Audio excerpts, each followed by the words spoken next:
Welcome to Subtle Propaganda. I'm Drew, coming to you live from the volcano that will one day destroy us all.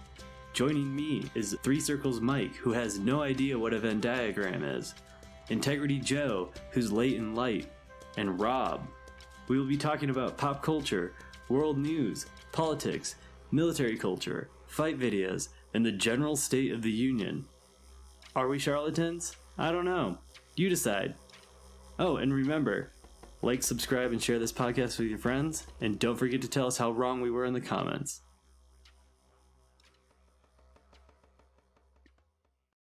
And we're back. What's up, everybody? Yo, yo, yo. What's up, everyone? Sorry we're a little late. It's Rob's fault. All right. It's all Man, Rob's it's late. fault. It He was is- my fault. He lost Then track of time. He fell into a Valheim pit and could not get out by himself. He needed a little coaxing. Go down that rabbit Dude. hole of Valheim. You just can't get out. Valheim's Start getting got me. chased. It's a great Yeah. game, man. Better than Grounded? Yeah, it's pretty good. I mean, I think they both have a lot of potential. I don't know, Grounded's just kind of a different type of game, but it's a builder, similar. I don't know, man. The builders, they get me, man. I can zone out. I've built this gigantic Viking keep. So yeah, I like it. It's good. You built yourself a longhouse? It's not so much a long house as it is a tall house, and actually kind of wide. But yeah, it's coming Nice. together. I don't know. It looks Viking from the outside. It's got lots of like logs that cross like into X's at the top and stuff. So it's pretty dope. I Hey, wanna get that's all sailing. that matters. Rule number 1, look cool. That's it. There you go. Function second. Yeah. But yeah, it's been the new craze. Everyone's talking about Valheim, except for me. I haven't played it yet because I'm stuck in a Tarkov hole.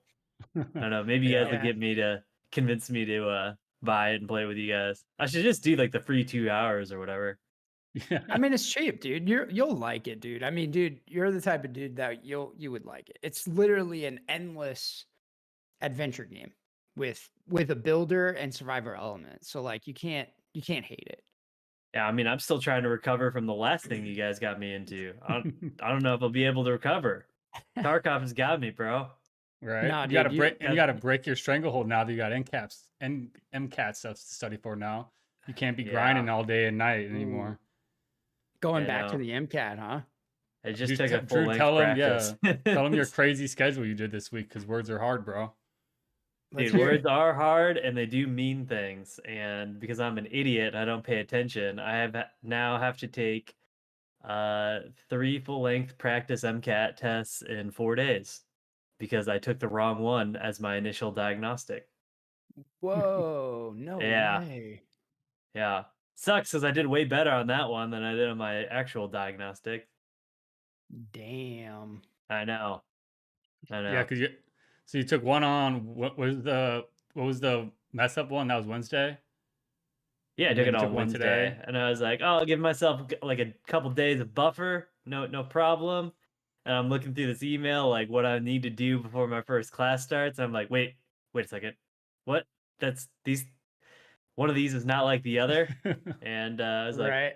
well, god damn it, I gotta take another one, the right one this time, and I gotta take one tomorrow. So, it'll be Dude, that's fun. brutal, man. That sounds terrible, dude. I don't know how your brain doesn't explode, bro. Yeah, dude, I hate studying for all standardized testing, but that sounds like a motherfucker, dude. Sounds like a very, very painful exam to sit through. Yeah, I don't know what's worse, studying for the MCAT for a third time or just never hearing from any of the 50 plus medical schools you applied to. I Pretty mean, bad. yeah, I mean, dude, you're putting your nuts out and just punching them yourself over and over, dude. That's tough. That hurts. Yeah, would not recommend. Brutal, dude. Fucking med school. I don't know, man. You know my take, dude. I take the easy way out, dude. It's the way to go.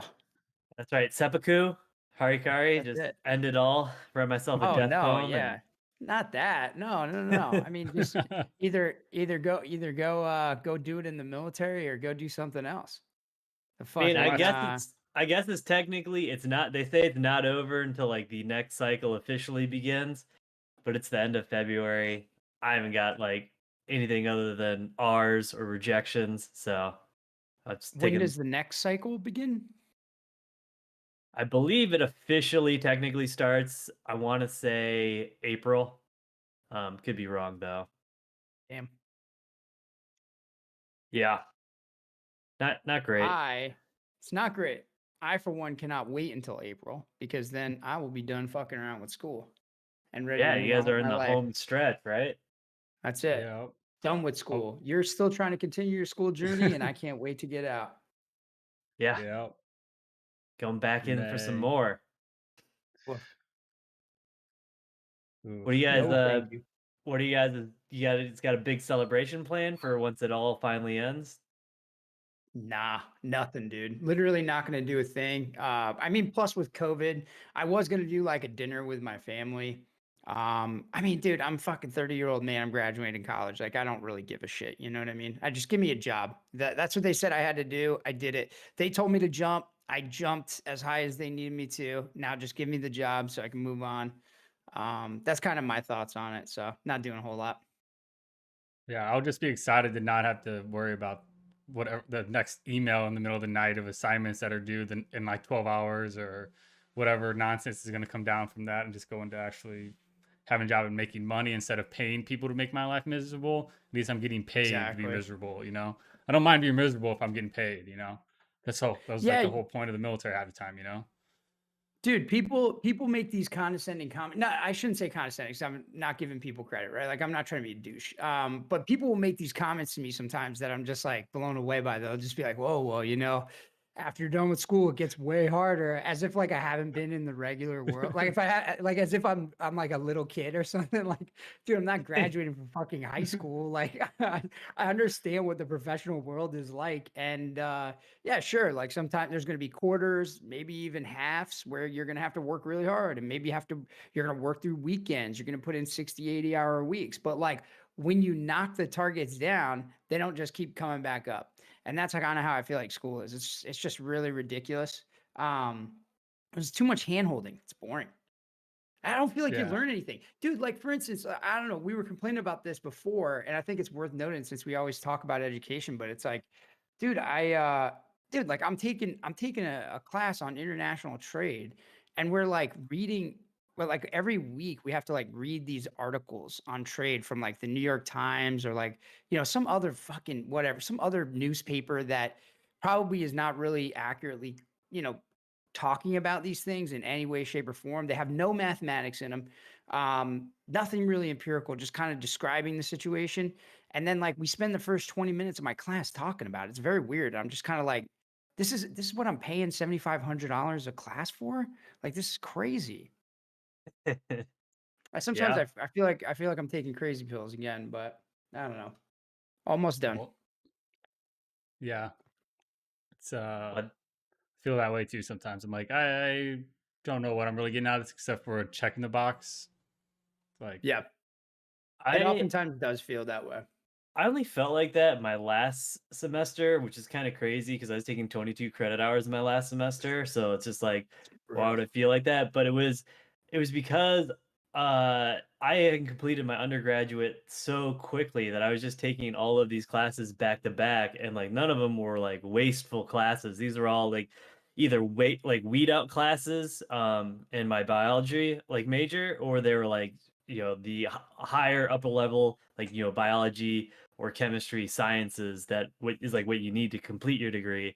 So like I didn't have a whole lot of like fat to trim, and like I thought everything I was learning was pretty pertinent to it up until like my final semester, and that's when like you have to do X amount of electives that you have to take. And I mean, I tried to make it to where I was doing something interesting, but it's just like you get to a point, especially when you're taking 22 credit hours, you're just like, I really don't give a fuck what Martin Luther King or what Martin Luther thought God was telling him, and Careful. that he rejected the original interpretation of the Catholic canonical documentation of what the Word of God from like Paul, Peter, and John was. Like I don't have time for this. Like I got real shit I have to go do. Like in the major that I'm actually trying to do.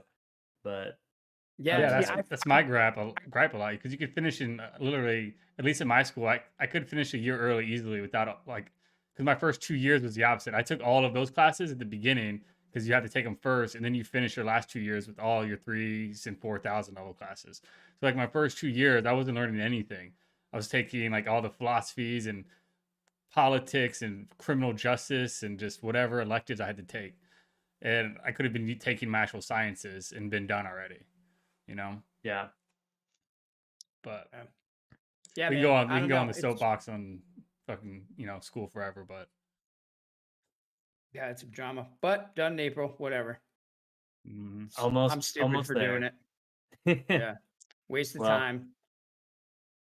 unfortunately, we all have to get that piece of paper that says we can continue on with the rest of our lives. yeah, It's so fucking weird. Sometimes I think about it, just like how society is structured, just makes no sense, dude. Like, we got to get you our just walk job into like, pass to get a job. especially like with my situation where it's like I already signed for my job like a long time ago, so it's like obvious that like it's okay that they want me to work there. So it's I guess I just have to like blossom into the person that I wasn't before in April by getting the paper. I don't know. It's stupid. And the funny thing is like whenever you talk to people about this, they know it's stupid. Like they all know it. Like anyone that you talk to, you're like, yeah, man, it's really silly. Unless you're talking to like a doctor, an engineer, like someone who does this stuff, and actually really utilizes it day to day in a practice. Other than that, I mean, pretty much everybody knows it's dumb, dude. And we still just keep doing it. Yeah. Yeah, It's you like get it's just you get so either it's dumb, institutionalized now. right? Can't You get get rid of either it's it. dumb or you get that reflexive pushback of like, nah, school's important. Yeah, And those Yeah. people education's are important. those Because people are generally easily education cast away. is. Yeah. Yeah. I mean, I think some of those people have the right idea because, like, unlike you, Drew, like I know you were taking a lot of credits, so that's kind of like that's also another factor. But like, all of the electives that I've taken have been like the classes that I think I've learned the most in. My degree track is just extremely fucking dry, man. It's very principal level applications of like quantitative models. It's like whoopee, man. That's great. I get to learn about like some shit that dudes perfected 200 years ago, and that's where you start, and then you grow from there and complicate your models. It's like it's fucking dry, dude. It's boring. So, but Yeah, I I mean, appreciate the electives. I guess you can make the same argument for my degree because, I mean, it's really like we're not discovering any type of like new organic chemistry mechanisms that weren't discovered, a long that like 200, 300 years ago. Right. Yeah, the periodic table was invented in the 1600s. So Yeah. Yeah, and I mean that's also another funny thing is I was telling Mike earlier today, like, so I'm writing like my senior like thesis thing, and I'm trying to get data from the largest public pension fund in the country, and they like just don't have portfolio data. Like I've been emailing back and forth with the people, like a representative of the firm, and it's like, how do you just not have this data? Like I don't get it. It's very bizarre. So even when you can actually do something new and like creative, it's still pretty boring and full of just stupid potholes because nobody's paying me to write that paper or deal with that person at the pension fund, who's probably doing her job really badly. yeah, Yeah. especially if she's government appointed. Exactly. That's how you know that's a first giveaway, dead giveaway. Yeah. But yeah, April's gonna be a big one. Be done, and you'll just be getting started again. That's good to know, man. Oh, it's already tomorrow is like my official start date. It's like, dude, I can pull up my schedule. I can show you my schedule. It's like literally every day I'm doing something. Basically, I'm like, why the fuck did I just do this to myself? I don't get it, Gluttony for man. pain. So, and like, what are you doing though? Like, are you just studying like all day, every day?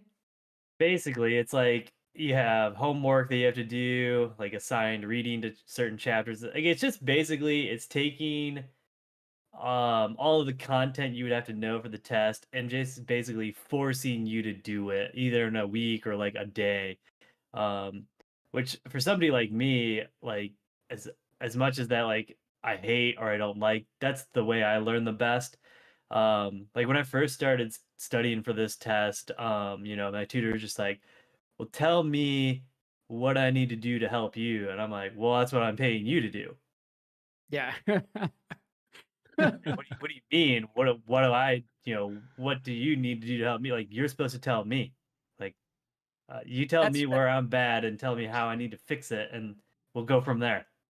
That's no, that's totally I totally can relate to that since we're kind of on the topic of school because that's how I feel about school as well. You know, it's like I'll go to office hours, talk to a, professor and they're just like, "Oh yeah, just come and see me if you have problems." And it's like, "Well, I would do that if I was having problems, but normally the shit is fine until you give me a 10 out of 10 difficulty thing to do, and then it's real fucking hard, and I didn't know that I didn't know that. You know what I I mean? don't know what I Type don't shit. know.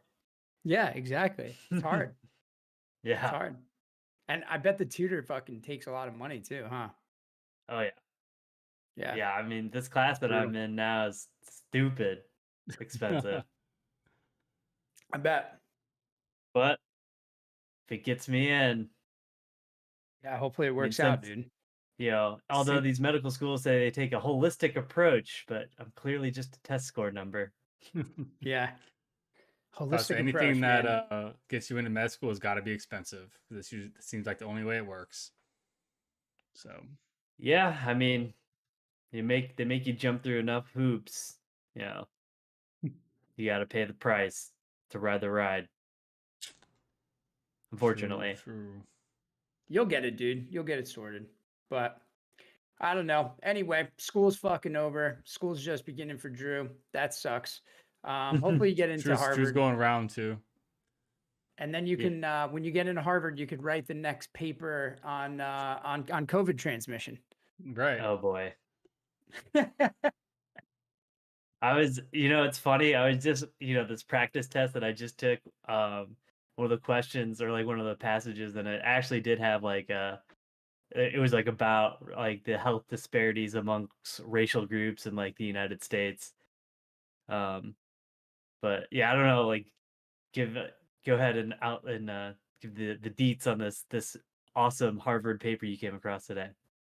No, yeah, yeah, that was where the joke came from for those of you out there who it didn't land for. Basically, there's a paper, and I've seen other preliminary works like this before, but there was a paper that came out of Harvard Med today, that basically blamed COVID transmission rates within the African American community on on structural racism. So like pretty much, from my preliminary look at it, I didn't like dive into it super hard today. Supposedly they did establish a mathematical model. Whatever assumptions they used in that model to come to these conclusions, I have no clue what they are. I'm interested to see, but we figured we'd talk a little bit about it tonight because it seems like it'll be a spicy one for sure. And I think like not to be a hipster about it, because I'm the nerd that's reading, just waiting for Harvard Med to publish their next study. Um, I think that this will start to probably pick up some weight like pretty soon. I think like within the next couple of weeks we'll start hearing about it a lot more. Like right now, I think it's still in an early phase where people aren't paying attention to it. So It'll be another wave of like the remember when the protests are going on for all the police violence, and they're saying that mm, it was more important for you to go out and protest against police violence because of the effect that it has on the black community as a whole is more important than like the consequences of the transmission of disease. And then they tacked on like, and also the black community is disproportionately like affected by COVID-19 compared to white communities as well. yeah. um I mean, I'm genuinely curious to see like how they specified their model, but I mean, I for one think that for them to come to those conclusions is going to be pretty tough, just like the papers we've talked about in the past. Um, where you have like you know taste-based racism versus like evidence-based racism, and how do you judge that stuff like that. So it should be interesting to see what kind of conclusions they came to. But I did not know that Harvard Med was in the business of doing a lot of social science work like that. So that I thought that was super interesting when I caught it. I just don't know how they made the leap from COVID transmission to reparations when I was reading it. I was like, Oh yeah, how yeah. how I like okay, so reparations will lead to lower COVID transmission risk in the population, but that's because they'll have more money, so they won't be as condensed together in poverty. But so really, it's just about the poverty, and you're kind of throwing in other stuff. Yeah, I skimmed it as well, and I would looked at some of the figures and some of the data, and just seemed like cherry picking and a little bit of it, but I didn't go into depth as well, you know. But Yeah, there was some no. It's a perfect point too, Mike, that you brought that up because that was something that I completely spaced on for a second. But yeah, there's like that coupled with the like the conversations that are coming out of the White House right now in regard to reparations. You know, it's picking up traction, and then now you're gonna have people that are gonna have a study to kind of club you with, you know what I mean? That's published from Harvard Med and in a pretty I, reputable social I science thought it journal. was So pre-published, so it's not actually it's technically peer reviewed pre-published. yet. So it Yeah, still needs to get peer reviewed. It's just a right. working paper. It's not a Yeah, study, so it's invalid according to exactly. It Snopes. doesn't count yet. And that's the thing though, is that like, does it really matter though? Because I don't think it will matter anyway when someone starts purporting that there was a Harvard study done, right? That's how it's being purported in the media. That's how, you know, that's how I found it. So, Right. what was it being titled as a Harvard study? So, yeah, if you're out there listening, take a look at it, check it out, develop your own opinion, see what you think about it. But we thought it was It's pretty interesting. yeah, it's like it's the smoking gun that if you're, I would say like an activist, or this is what you are using to drive to a certain conclusion or a narrative, it's a smoking gun you're looking for. Because when you look at the study, very well done. I mean, obviously it's coming from Harvard, very litigious, very detailed. They explain all of the errors and shortcomings that might be in the paper as well, or in their study, which is, good on them. That's, they're doing what their due diligence essentially.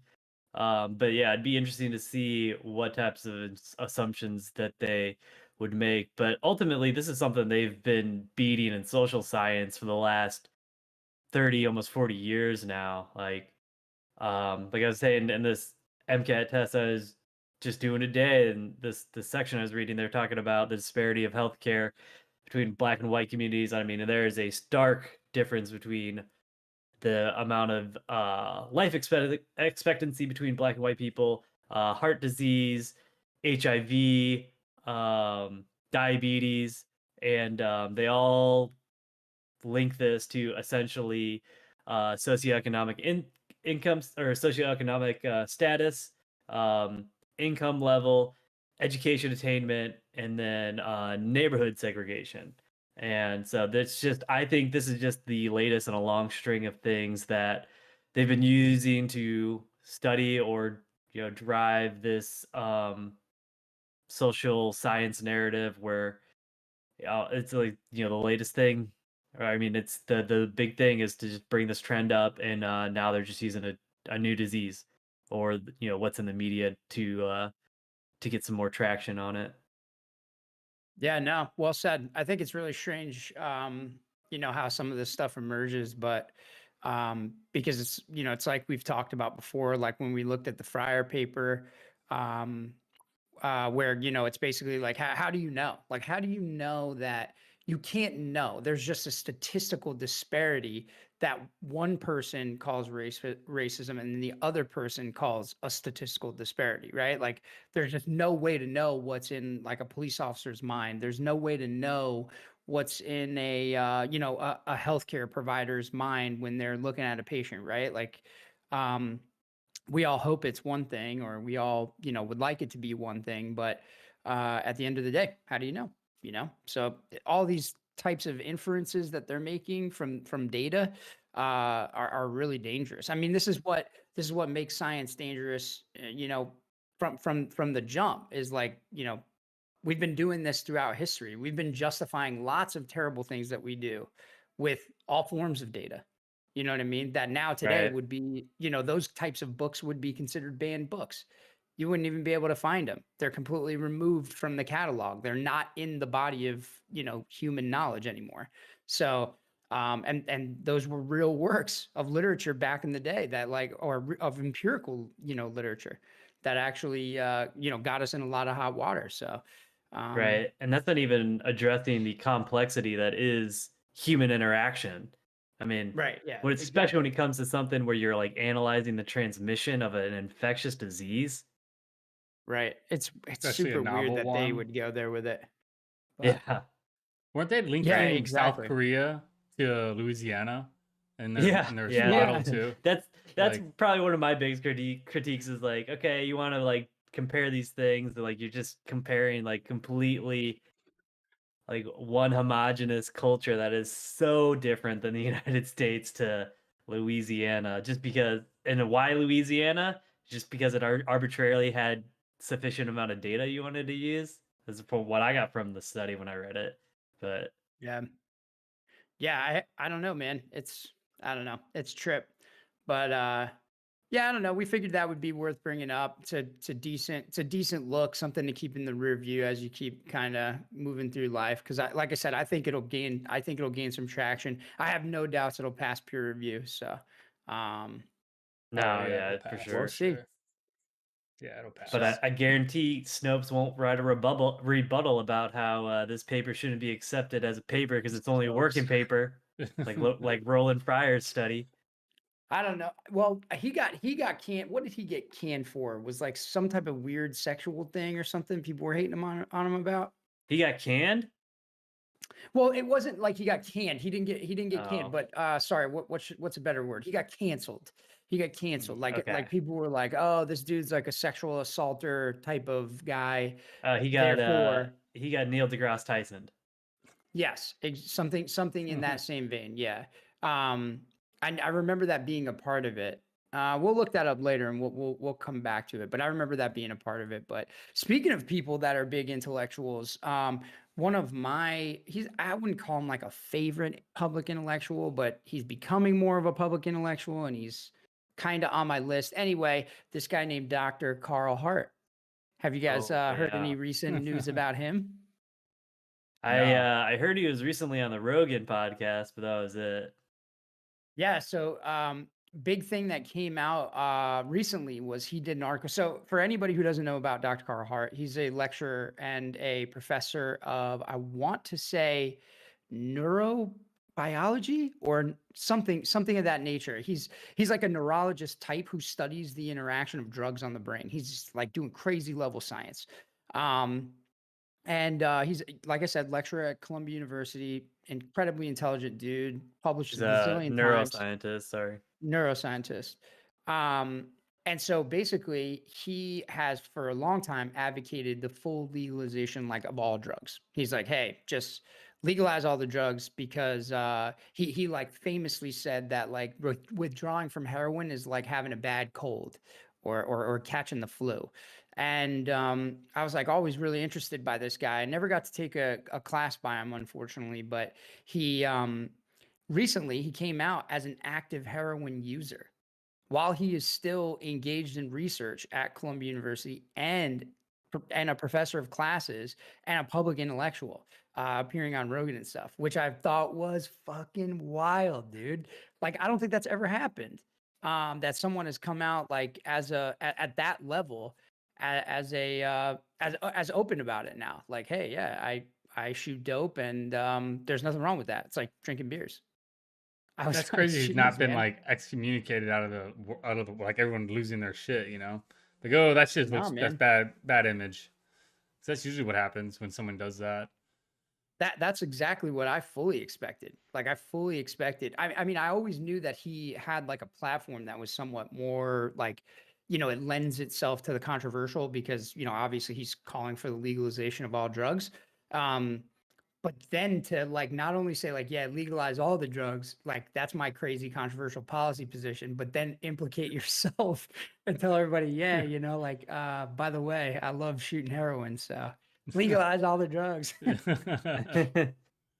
But I Yeah, just thought that was wild, man. it's pretty crazy. Like Columbia hasn't said anything about it or like addressed it in any way.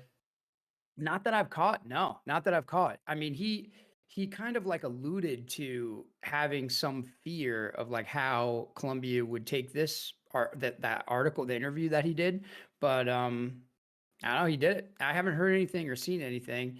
Um, and I mean, I don't know why Columbia. I mean, I guess at this point, obviously it's they're a firm. Basically, they can reserve their right to fire anybody. But Right. um, I'd I mean, he's assume there's probably like a drug policy or something. yeah, exactly. But I mean, he's proven he's a very good researcher and, done all his shit. Maybe they don't care. I mean, dude, these are ultra progressive institutions. He's a super, I think he's one of the most published people like at the university in this area or whatever. So Mm. I don't know. It's kind of interesting though, man, because I always thought he was crazy. I was like, dude, this guy's fucking nuts. Like legalize all drugs, like heroin withdrawal is just a flu. I was like, whoa, dude, like this is not what I like. I'm used to, people that, if you're shooting heroin, like you steal from your mom, you're just like, you'll do anything for the drug, and like he's like, no, it's no big deal. I'm like, this is such a crazy stance for like, a scientist to take. But yeah, I don't know. Does that what do you guys think? Does that like kind of hurt his position?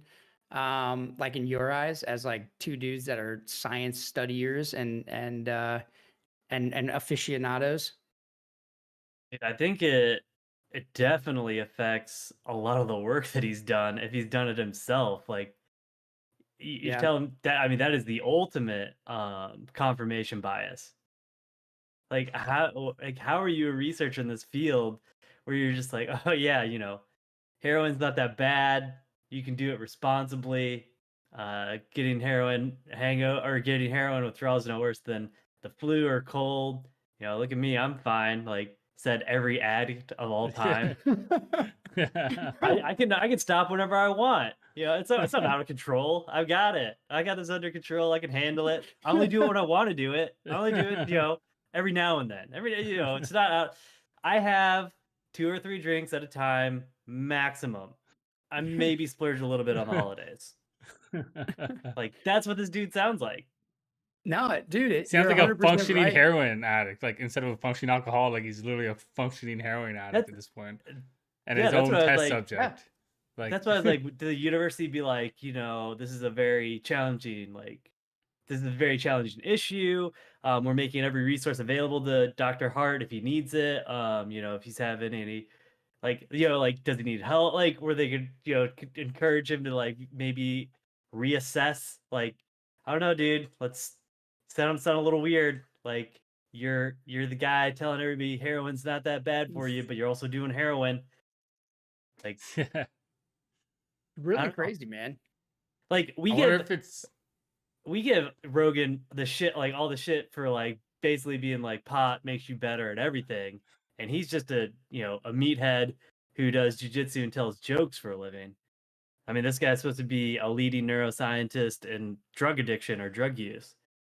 So Well, this is where I kind of was thinking a lot about it. I thought it would be an interesting thing to discuss outside of just its like kind of novelty, that like you have this really famous, researcher who's like calling for the legalization of all drugs who actually shoots dope on his free time. But um yeah, I mean, I thought it would be really interesting to talk about because it's like I think a lot of people are probably like this. Like all these guys, like, all right, for instance, like if if there weren't dudes like you guys remember the Hopkins study that was getting done on like psychedelics and the treatment of like anxiety and depression and like untreatable depression basically and all that stuff, and they've done ketamine studies as well. yeah, um well, it's like, who are the guys that conduct that stuff? Do you think they're dudes who just like, they just couldn't make it in their own fields and so now they ended up like on the ketamine study? Or do you think that they're people who are like obsessed with understanding the mechanics, like the pharmacokinetics, and like just how these drugs affect you and what kind of uses they might have to society? Like, I tend to believe that, like a guy like Carl Hart, maybe he is literally just obsessed with drugs. Like maybe he was reading about all these drugs for a long time and was like, dude, I'm crazy interested in how opiates affect the brain. Like I have to do them. And then he did them and realized that like he can still be a totally functioning person. He doesn't really, it doesn't affect his life. He's got a family. He's a researcher. He's got a great job. He's, did his entire, education, PhD, all that shit. I don't know. Maybe, I mean, dude, this is subtle propaganda. Maybe these are the changes we need to see. I don't know. He's not hurting anybody per se. There might be second or third order effects. Like if you're correct, Drew, if like, if he's just confirmation bias and just producing all this bullshit, but how would that pass the peer review process? That kind of flies in the face of science in itself, right? Like like good research could never make it through the peer review process. If the peer review process holds up, via the scientific method. So, I don't know, man. I don't know. It's kind of, I don't know. I find it to be like a really interesting question. I was trying to develop an argument on why he should just completely be fired. And like, because at first, like my initial instinct, knee jerk was like, fire him. That's crazy. That's fucking crazy. Like, what are you going to say next? Like that you're smoking crack? Cool. Like, no way, dude. This is nuts. But, I don't know. Yeah, I started to think maybe not. I would just I don't think he be- got fired because it probably wasn't a big enough deal. No one cared enough for them to get a backlash, so they didn't have to make a response. Maybe they're like, well, we'll deal with it when the next funding round comes around, and maybe we just won't give them funding now.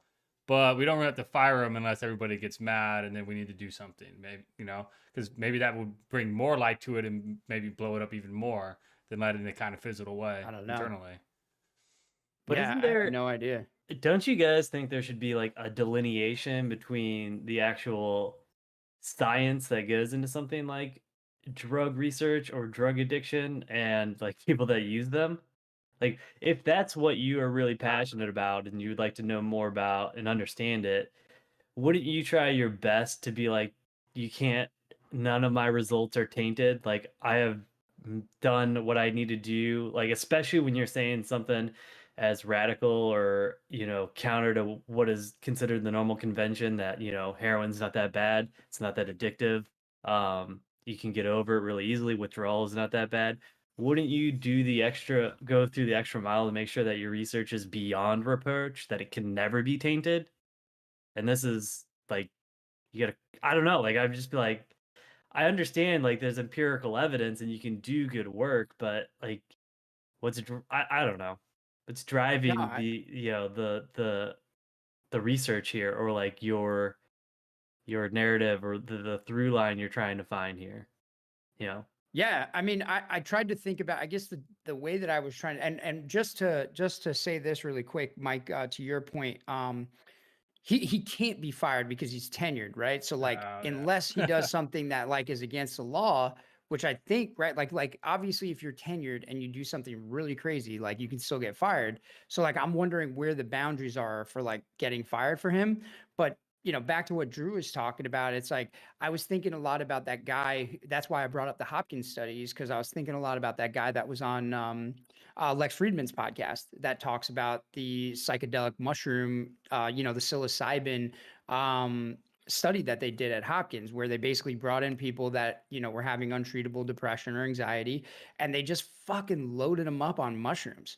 And so it's like, even just from an ethical perspective, it's like you're pushing the boundaries of like medico-ethics, where, it's like, okay, someone comes in, they're really depressed, you haven't found a way to treat them, so you just give them 7 grams of mushrooms or something, you work it up, right? Like obviously they don't drop like a heroic dose on somebody day one, but it's like you start building these people up to these really, really ridiculously intense experiences. And so I was like thinking about that guy and how knowledgeable he was, and like how passionate he was about psychedelics, and like where he wanted to see things go. And I'm like, well, would I hate that guy, or like would I think that he should be fired if he dropped acid, or if he like ate a bunch of psilocybin? Like would I think that he should be fired? I don't know. I'm not sure. Not sure how I feel about it. I don't know. I think the people like that get so in, like researchers, they're those types of people that they find something and that they surround the world around it, right? They develop their career around it. A lot of them develop their hobbies around it. They teach it. They talk about it all day. So that's all they do. So in a way, it's kind of like not far fetched to see it as a natural step to be like, well, how right am I? Or maybe if I experience like maybe not heroin obviously to that extreme, but like I could see the stretch of like some researchers wanting to experience or get a better idea of what they're researching via the experience to maybe help them creatively problem solve or think outside the box as far as experimental designs or as far as like what could be possible to try to Yeah. come up with a new hypothesis, you know, because that's all they think about, this what their whole life's driven about. So I could see that jump, you know. No, yeah. I don't know what the heck. I don't know. Like, I mean, it's just something. I guess maybe it's a cultural thing. There's just something dirty about like drugs like heroin to me, right? Like, there's just like you don't want to use heroin because it's like hepatitis and HIV and like all these diseases can be passed that way. Like you can't get HIV from smoking a joint, but you totally could get HIV from fucking sharing needles doing heroin, which is where Mhm. people end up, because they are using heroin and then dedicate their whole life to that. So it's like something dirty about it. I guess that makes it worse than other drugs that like I was bringing up with that. I can't for the life of me, I can't recall that guy's name. The dude that was on that psychedelic study for Hopkins, but I don't know. I thought it Um, was real interesting though. I mean, it's kind of crazy considering, like, I mean, isn't the test case for this whole thing like, or the thing that everyone's been beating the drum for at least the last 10 years, the opioid epidemic we're having here in America? And you're Dude, telling good me point. heroin's not that bad? I mean, which one is it? Heroin's not that bad, or we have an opioid epidemic in America? Well, You heroin's tell fine good me. because point. it's a more natural form than the opioid, which is the Oh yeah, it's more pharmaceutical, and natural. pharmaceuticals is evil. You know, it's about the evil of rich pharmaceutical companies. You know, More of a pure strand, less yeah. addictive. No, No, it's dude, not that's even an less excellent addictive. point. It's just not run by the pharmaceutical companies. It's run by your neighborhood local drug dealer. You know, just trying to make an honest buck. Right. Yeah, like I wonder where it gets it. Like, do you just buy heroin off the street? Like, do they And have like, high class heroin dealers for like those types of people? You know? oh, I'm sure. Oh, Sure. guaranteed. But like, I mean, it's just like he must be the nerdiest heroin buyer. He's like, oh, dude, like you told me you got good shit, and he like comes with beakers and stuff, and like, Yeah. it's like, bro, this isn't good shit. He probably makes it. What And if he just does it himself? You know, since he So I've knows been how to do running it. shit, so I've He's been his running own some test double student. extractions on your heroin, and you seem to have some impurities. Yeah, you know what I mean? Like, I mean, he must be the nerdiest fucking heroin buyer ever, dude. I don't know. dude. Yeah, I, that's a whole nother aspect of it too. Like literally, he could be his own test subject and just literally like alter the heroin himself and like just try different versions of it. You know, yeah, Dude, dude, I wouldn't be surprised. He's that right? weird. Maybe that's why it's I not mean, bad for him. Maybe he takes out certain components to make it like not as strong or something. So it's like a milder version.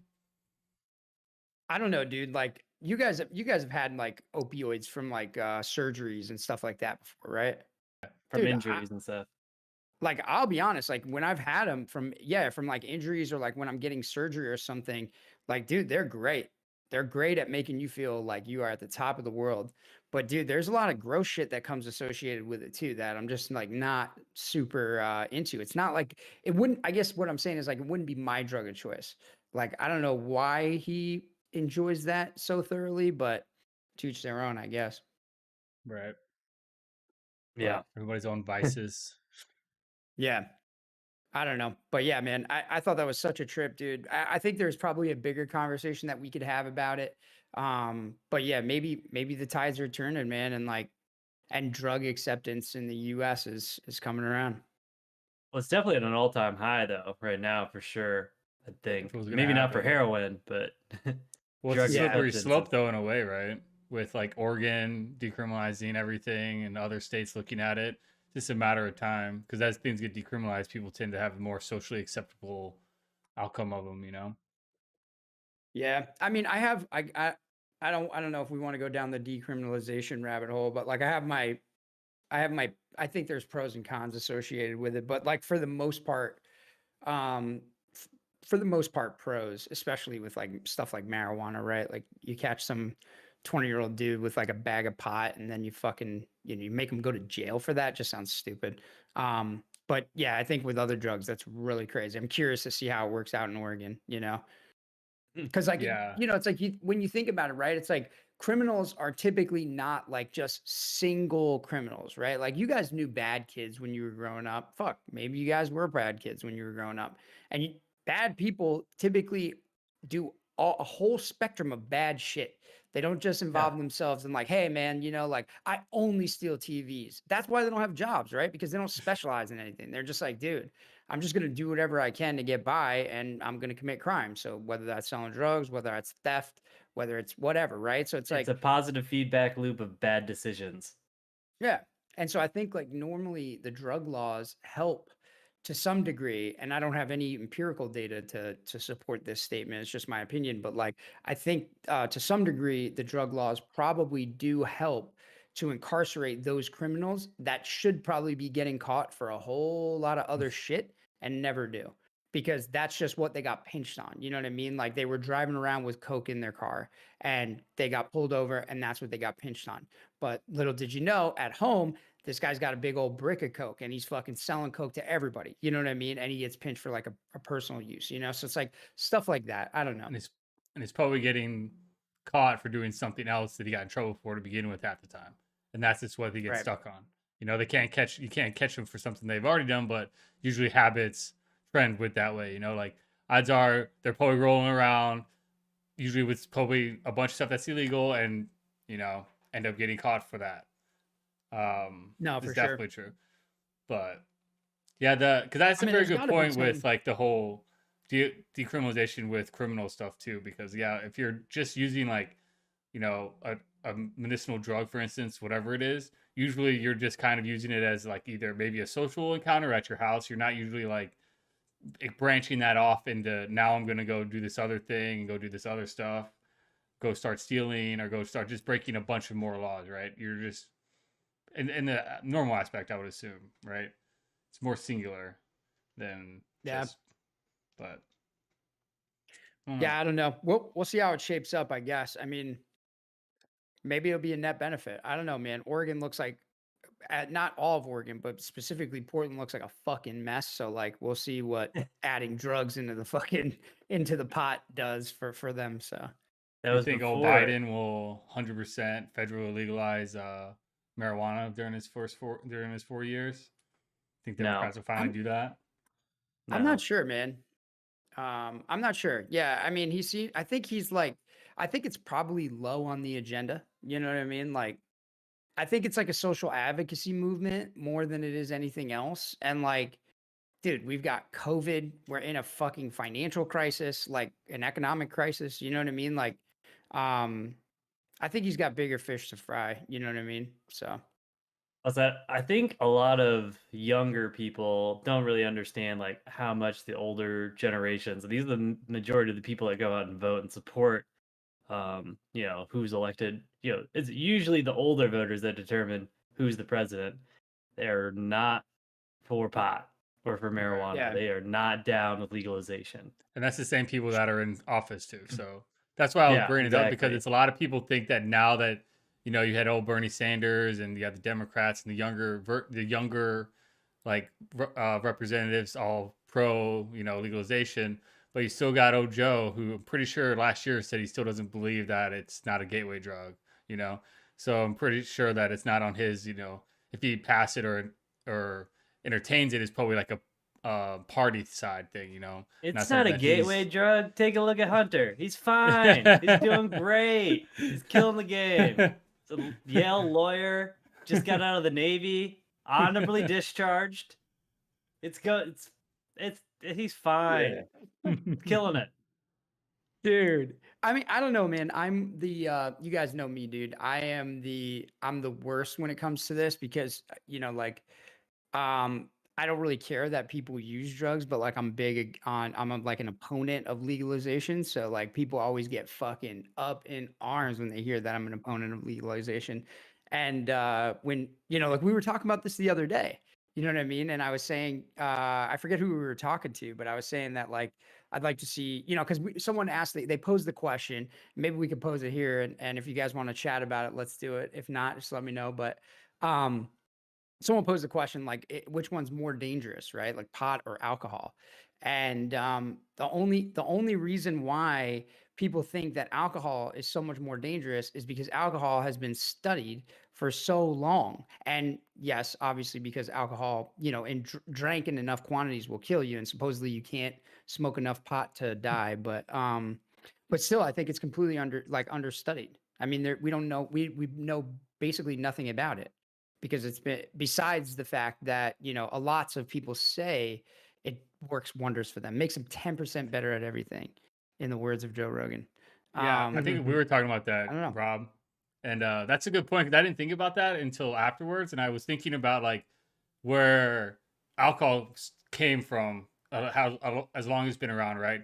And we've just made it stronger and stronger, and just made it to the point where it's easy to die. We could die on it, no problem. But I think in a way we're kind of getting that with weed, with how much more we're refining it and making it stronger and stronger. Like do a dab, do a couple dabs or something. Dude, you're fucking gone, bro. Like, imagine if they make Yeah. that shit stronger and stronger in 10 years. It could very well turn into something like that, or Well, because there's so let many me let different me avenues illustrate. now in it. Let me illustrate like a small example, right? So like as people are, so like Drew said, he mentioned the elderly, or like not the elderly, but like older people, right? Which are pretty much who shows out in the voting booth. Um, some of them First, maybe are having, yeah, boomers. Let's say some of them are having some of their opinions change, right? And they're like, oh yeah, pot, maybe it's not too bad. My kid smokes pot. Love my kid. He's done great with his life. Maybe I'll try pot, right? But they don't want to smoke pot because they're old, their lungs hurt, so they take edibles, right? Odds are, especially when 50% of the country has like comorbidities such as hypertension, high cholesterol, things of that nature, odds are they might be on some type of heart medication. And pot, for sure, is not studied on how it affects the heart, but absolutely will affect things like statins and, other types of drugs that are used, blood thinners. It'll affect that kind of stuff. Um, so what about them?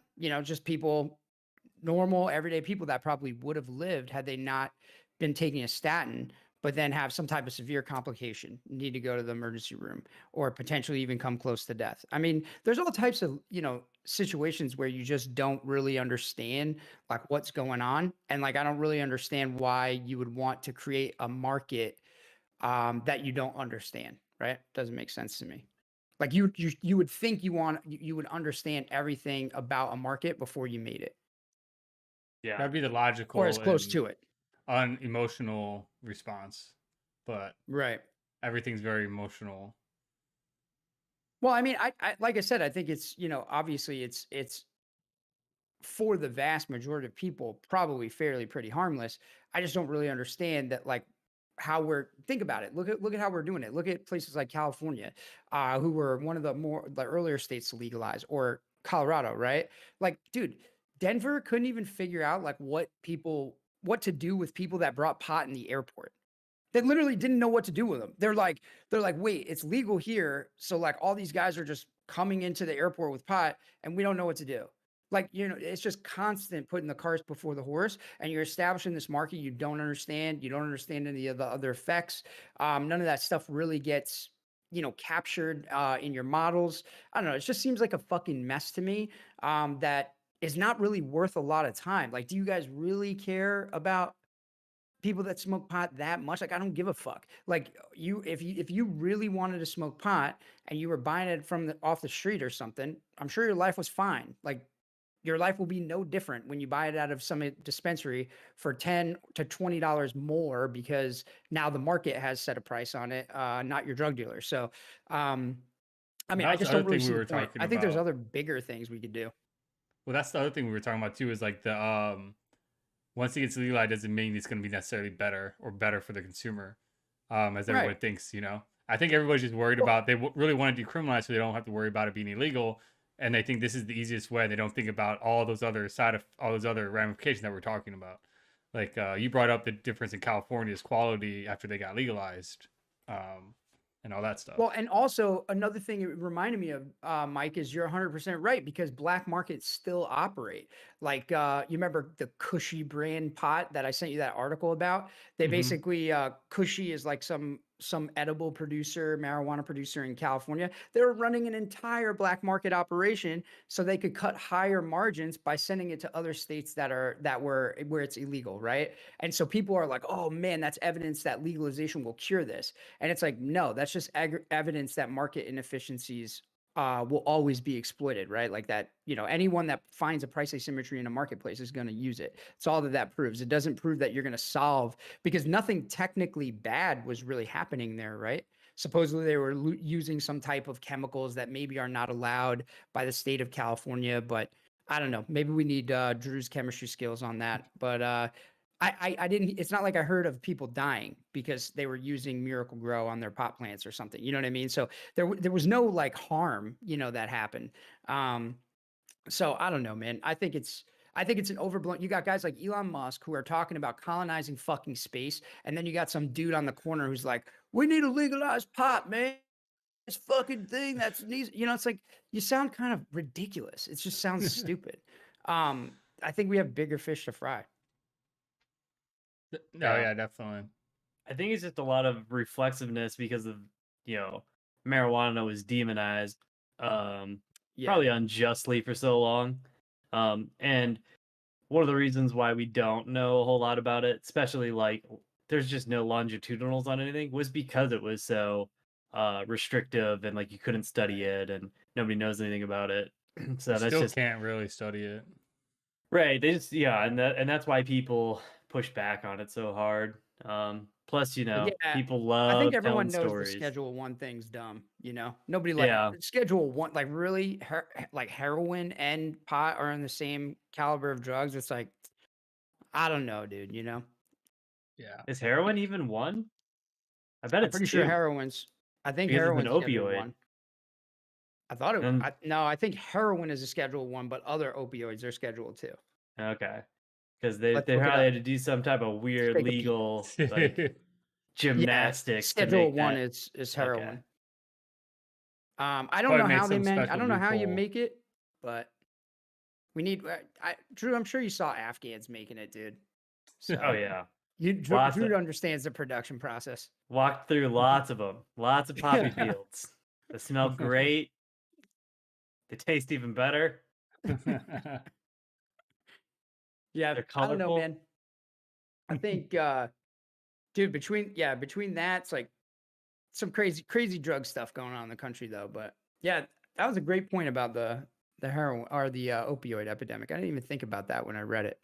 Hey, But we said earlier in the year when it comes to the war on drugs, drugs won. yeah, for sure, drugs, Yeah. declared winner for sure by a fucking mile. Mhm. But Definitely. yeah, I don't know. I don't know. Whatever. We'll see how Oregon shapes up. Yeah, I'm sure they'll find another police department to burn down. They're gonna create another. They're gonna create a Chaz or a Chop or whatever it was. Round That was two. Washington, to be fair. Oh, it was that was Seattle. I always get them confused. They're both crazy, dude. They're both wild They west, should just annex fucking each nutty, other, become one super weird, like super Portlandia state.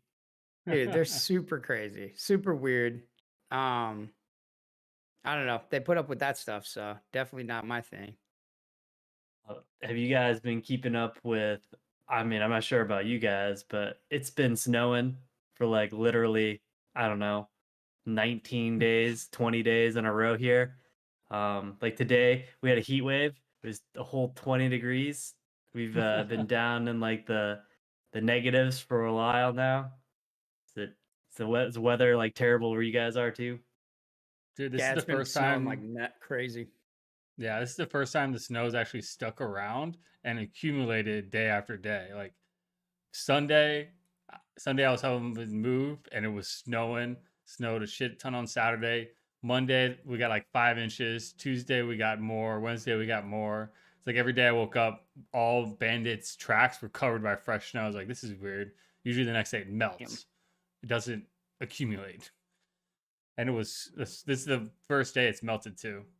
It's in the 30s finally, instead of like in the teens.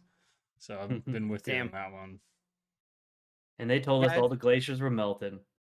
What happened to global warming? no, it's probably still is, man. That's why Texas is under snow now, man. That's it. Dude, Texas Texas is got literally messed burning. up. Texas is literally They're getting freezing to death massacred. right now. Yeah. Yeah, they got massacred. I don't think they've ever like I don't have they ever had weather like that? Or like is it like maybe once in a 50 years or something they have weather like that? Something like that? It's something like that. It's more like once in maybe 20, 15 years they'll have something crazy Okay. like this. But yeah, I mean, it's really rare. I mean, they might get snow and it'll like be on the ground for an hour or something, and then it usually melts either the next day or in a few hours or something like that. Right. But That's how ours is, because we get that southern current as well. So it'll snow, and then the next day it'll be like 40 or 50 and all melt immediately. Uh, but yeah, they've Yeah, been we got getting somebody saying that it was 100 years, man, it's since Texas got this that snow. 100-year storm. yeah, It's the nuts. perfect storm. Yeah, I I love forget all how I they don't know. I forget how they calculate that like this is a 1,000-year storm or 100-year storm. Like there's an actual like how they calculate or like how they determine that. Doesn't actually. Oh, I mean, You have to don't they have a just reason add to up get the classified. years since the Yeah. last time? Well, so like Not to there's be a the dick, but it's like you had like a no, there's like fucking there's the almanac or something. no, so like there's the day that it's like so like there's like okay, there's a recorded amount of snow accumulation, and you may never have that accumulation either ever again, or it might be hundreds of years until you have either equivalent or more accumulation than that day. But there is an actual definitive classification of like this is a 1,000-year storm, this is a 100-year storm in Oh, got meteorology. it. Okay. Yeah. Like Well, there's an put actual my foot in my reasoning mouth. kind of behind Yeah. the why same thing as like same like the way they can like know a meteor is gonna come around. They can kind of track the patterns and be like, okay, Dude, this year we should have a storm. they still don't understand that shit. They're like, nah, we've got it. It's all boring. We've mapped it all out. And then it's like you're on like cruising Reddit or like the news the other day. It's like unidentified asteroid comes scary close to Earth's orbit. It's like, yeah, we didn't know where that one was. We lost track of it and Yeah. got it now. It was on the Expero database, and Excel crashed and they lost all the data. They lost that one. Yeah. Yep. Yeah, no, I had heard nonstop talk about Texas's weather because Ted Cruz went to Cancun, and so Mhm. no one could stop talking about it. I know. What do you guys Oh, think about that? Like Ted Cruz going to Cancun? Like, why? Like to me, it's just like, what the fuck does everybody care? I mean, same thing that I always say is like I don't think it's so. I think people care, obviously, right? It's bad optics, right? Like you're supposed to weather the storm. You're like the captain of the ship, right? Like you stay with, I don't know, whatever. But at the same time, it's like, dude, I don't know, man. Like I don't want to be too harsh on Texans because I like Texas and I love their gun laws and I like castle law, castle doctrine. It's a great fucking rule. But you know, what I will say is that just a few months they were trying to secede from the union. Maybe that legislation was just, purely symbolic. That's fine. They were never going to secede, but they literally introduced legislation to secede from the union. And now all of a sudden they need all this federal help and they're going to be whiny and shit. It's like they're acting like the states that they mock, right? Like they're acting like California or they're acting like New York, coming to suck on Uncle Sam's teat in order to get out of this crisis that they're in. So I don't really feel too bad for him, but yeah, the whole Ted Cruz thing is just kind of it's typical. It's typical news cycle, like oh my gosh, the prince is trying to have another baby, and the queen has been informed. It's like who cares? You know what I mean? Typical news cycle bullshit. Hey, I mean, it's just like at this point, like, why is this news? I mean, this is expected. I mean, these are cretins. Like, they are not your represent. Like, they do not represent you. They are a completely different class of people than you. Rules do not apply to them. They are allowed to be hypocrites. They can say and do whatever they want without any type of Yeah. consequences. And what the fuck do you expect Ted Cruz to do anyway? Do you expect him to man one of those fucking power stations that are out? Do you want him out there with a fucking blowtorch, like de-icing things down? Like, what is Ted Cruz supposed to do? Okay, I get it's bad Yeah. optics, but what the fuck is he supposed to do? Like, Supposed to you take guys, pictures freezing in his house with everybody else, you know. I mean, what would be the difference if he just went to DC? Like, fuck you, I'm going to DC. Like, it's, we have power Well, there. I think a lot of it too is that where I was maybe I wasn't clear enough. I guess what I was trying to say why people are mad is that he's a senator. He should be on Capitol Hill fighting for his constituents to receive federal dollars. That's what Hmm. that was my point. Which is why I was like kind of poking at Texas to say like, hey, be Texas, um, you know, saddle up and fucking take care of business because you make fun of California when they wanted federal money for COVID. You made fun of New York for this. Like, come on, dude. You know what I mean? Um, you're kind of showing your bad side here, but the weak side, the Democrat side, some might say in Texas. But yeah, no, I think that's exactly what it is. Is that people are saying like, look, if you're going to leave Texas, the only place you should be going is to Capitol Hill to take care of your constituents, to get federal dollars so that and get whatever type of federal assistance you can get to restore power, to make sure a bunch of old, because I mean, it is a serious thing, dude. Like, I've seen it here in New York City a ton, like every winter. Maybe not so much now as much as when I was growing up, because obviously there have been many improvements technologically here. But yeah, basically every winter you're going to see lots of old people, bite the dust once they're, and I'm sure you've seen it a million times in Chicago, Drew. Every winter, this is just like a huge cohort of old people who just lose power and just die. They just literally freeze to death. So, I think it's a serious thing. You don't want people fucking freezing to death in their fucking homes and you're in Cancun. Um, of course, people are going to be like, dude, why aren't you helping us? Yeah, But I agree fair with you, enough. obviously. I agree with you, obviously, that yes, he's not going to be roadside with a flare directing traffic or like, yeah, he's not going to do fucking anything. Even if he went to Capitol Hill, he probably still wouldn't fucking do anything. So, it's Ted Cruz we're talking about, dude. Like, Ted Cruz has been in politics for a really long time. When was the last time you were like, man, I'm really thrilled with Ted Cruz's performances tonight? Or, you know what I mean? Like, I don't know. Ted Cruz Said is no just a one low ever. charisma dude. Yeah. He's like, I don't know. Wasn't Yeah. a big deal to me, but definitely I could see how it's a big deal to Texans. Um, but yeah, Eh, so No, it's a big deal. I mean, it just I don't think people understand or realize how fragile an electrical power grid really is.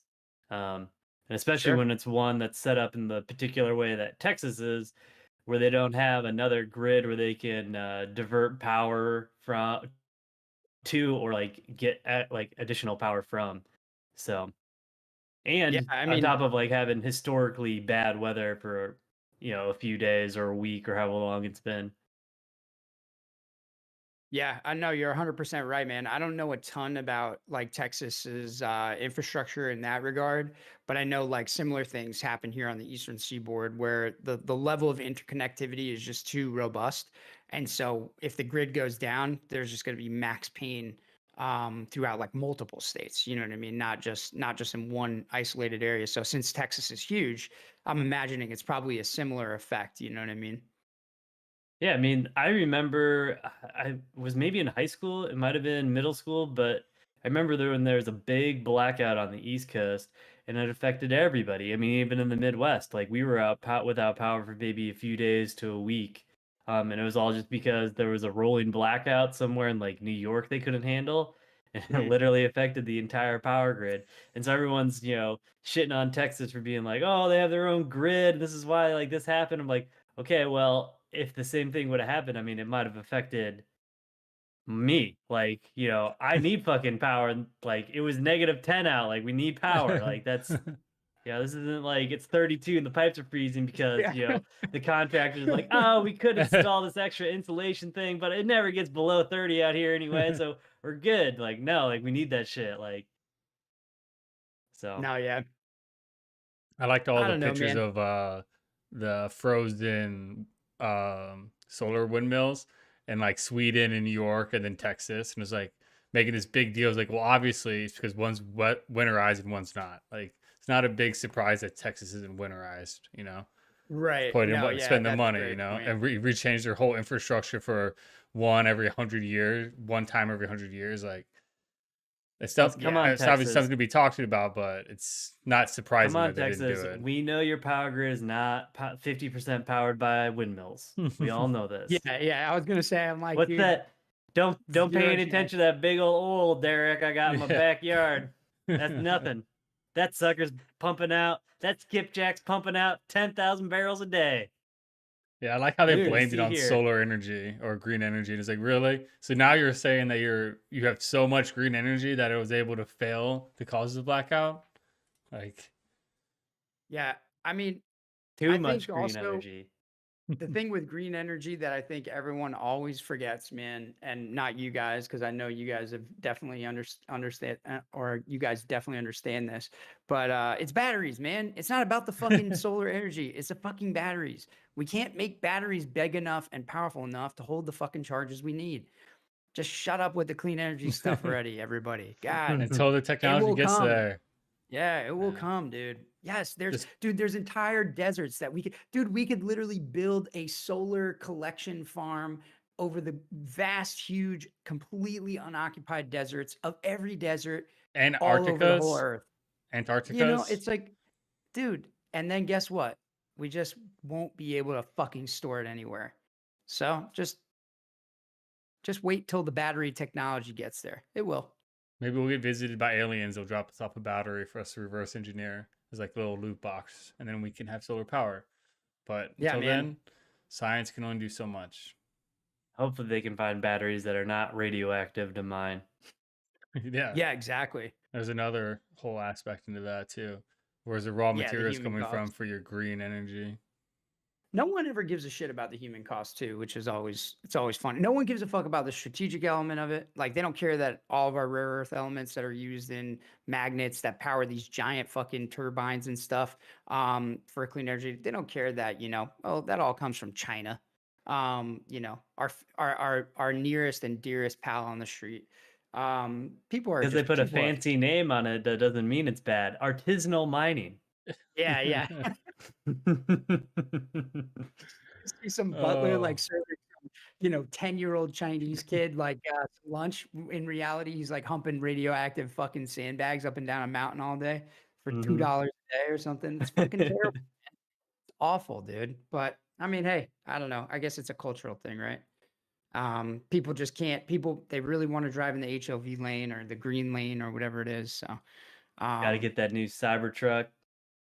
gotta get it, dude. That's what Are I'm you guys saying gonna get too, the man. It's Starlink? like, Grow to your oh, dude, Starlink if it's as membership? fast as they talk about, dude, I might get it. Well, it's not even that fast. It's the accessibility because there's going to be one 3,000 miles over your head at all times, no matter where you are on the planet. So even if you're in Yeah. the middle of the ocean, you're still going to be connected to the internet or still be able to track yourself or whatever, you know? Could you imagine that? Like, because I remember when I was on the boat and we were out in the ocean, like, I think it was like 8 miles, 6 miles off the coast, and we barely were lucky to get reception.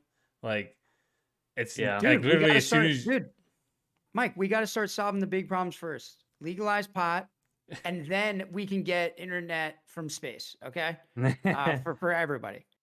First pot, then internet from priorities. space. We got to get Priorities, Elon Musk to man. readjust the priorities. Pot, internet, Mars, all in that order. Exactly. You know, we have the pot. We're 10% better to make the improvements to get to get the internet, and then once we have the internet, then we can relay to Mars better. It doesn't take 14 minutes to get a picture sent to us when they land the rover. You know, like they did the other day. Once we get enough satellites up in space for everyone to get internet from space anywhere they want, we won't even need SpaceX to get to the outer space anymore. We can just walk up the fucking pile of trash that's floating around our atmosphere from all the goddamn satellites that have now collided into each other, created space junk. I thought you were gonna go with something else. It's like, yeah, once we get the internet and we have all the satellites out there, we won't be able to go to Mars because we can't leave the atmosphere anymore. We've officially locked ourselves on we've Earth locked by all of our Sure. space shit. It's like Rorschach. Yeah, I'm not locked in here with you. You're locked in here with me.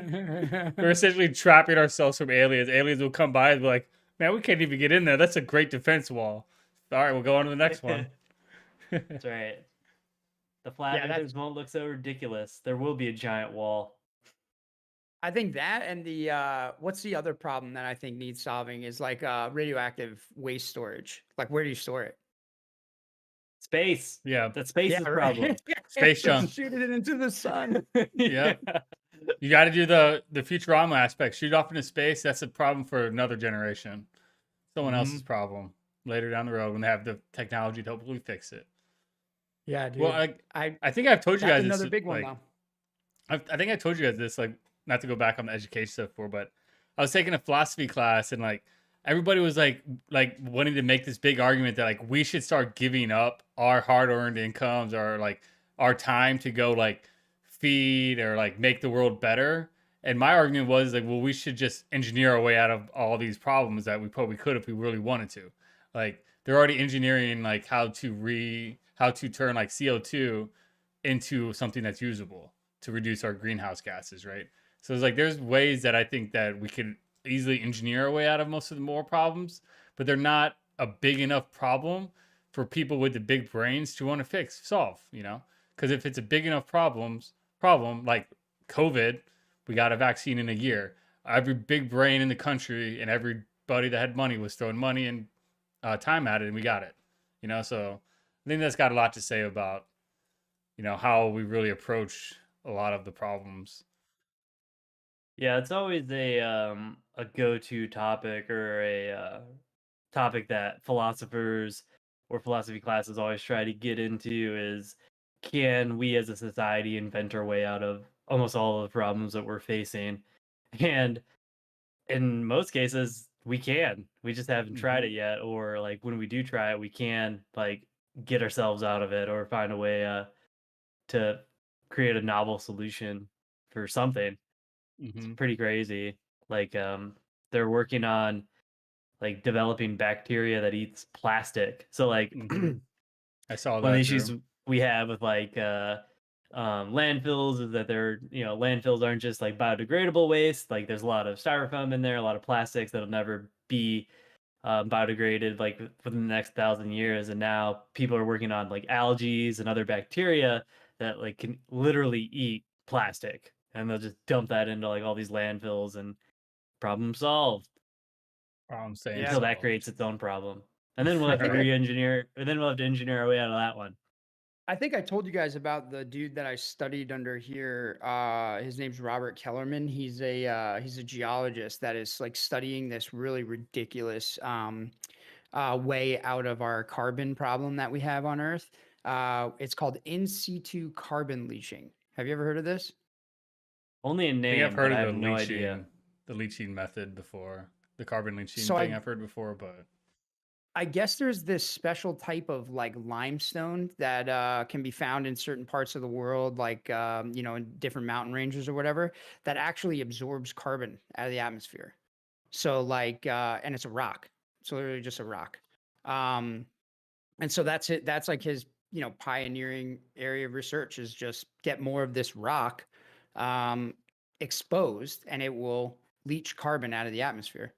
It's pretty interesting, dude. I was reading some of his work and I was kind of blown away by it. It seems like, like instead of doing all these really crazy, wild things or having all these, the potential for all this terrible climate change to happen, just drill a bunch of fucking holes in the mountain, expose all this rock.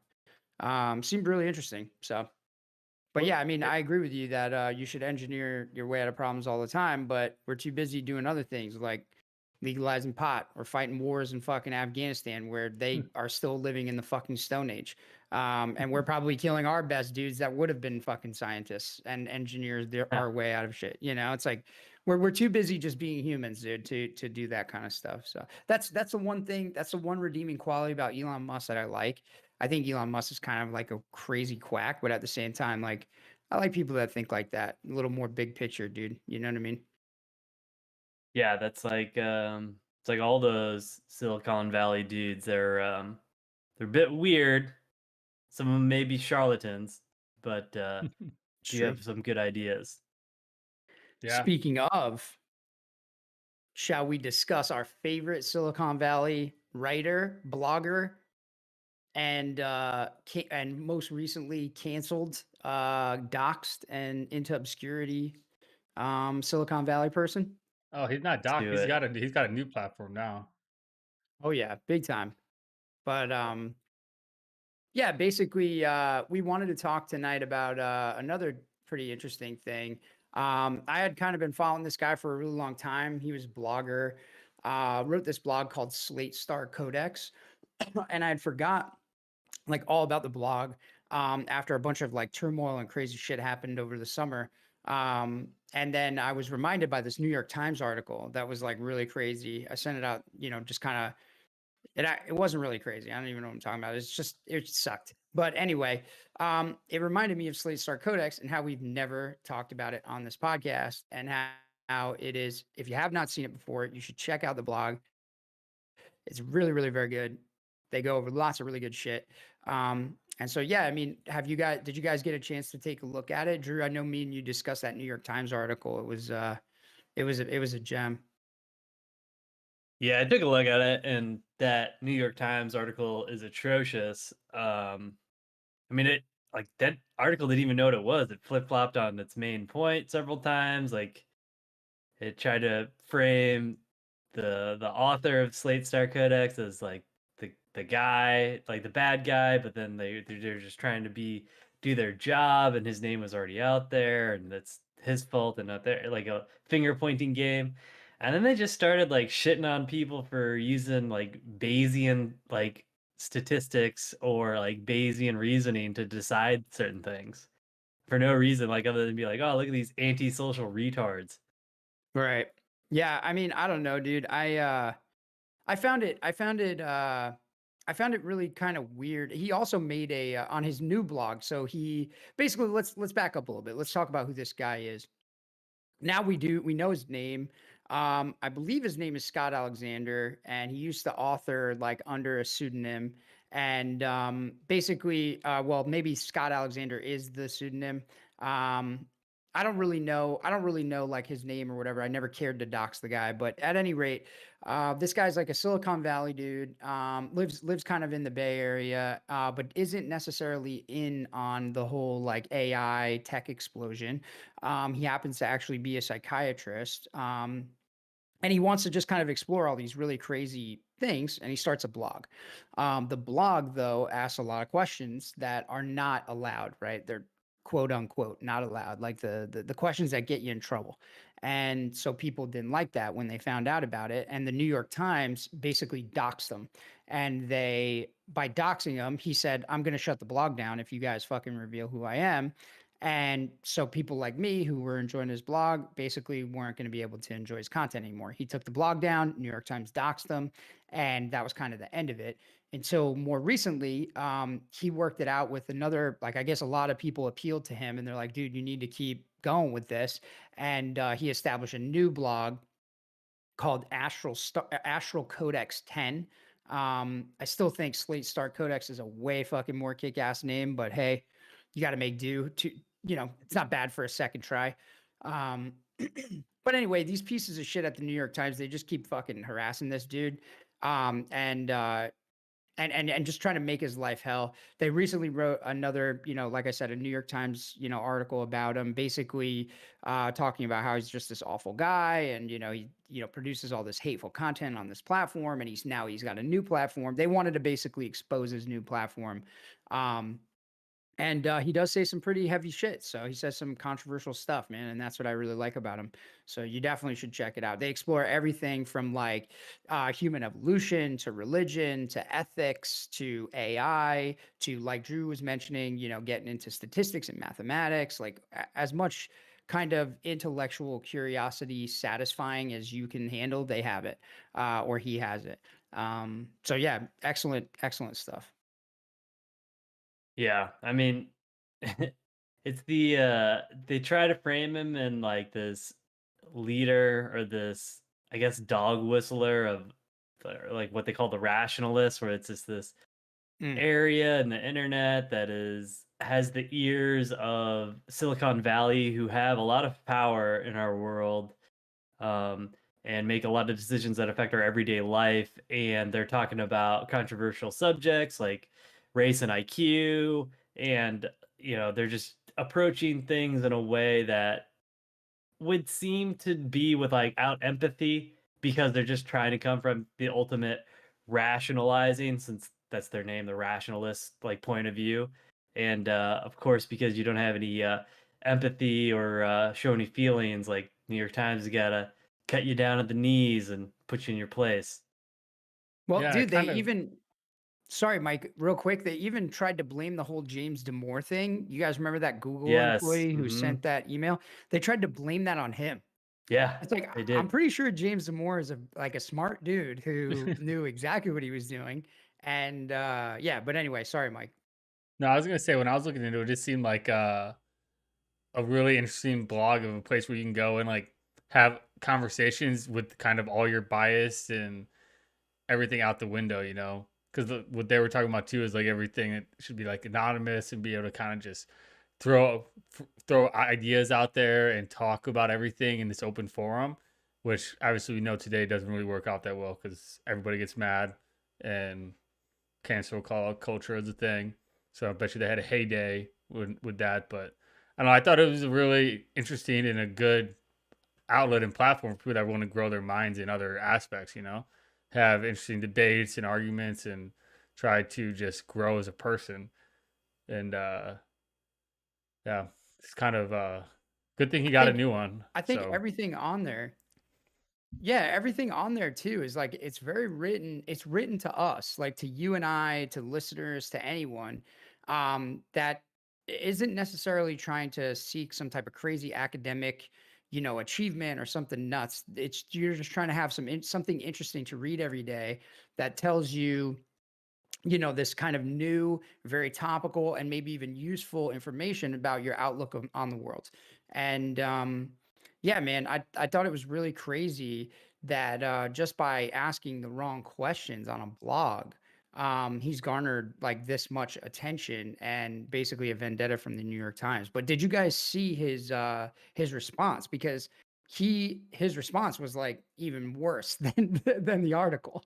Not like the article was worse in as far as like content and just kind of being shitty, but like he dug himself even deeper, is what I'm saying. Did you guys get a chance to see it?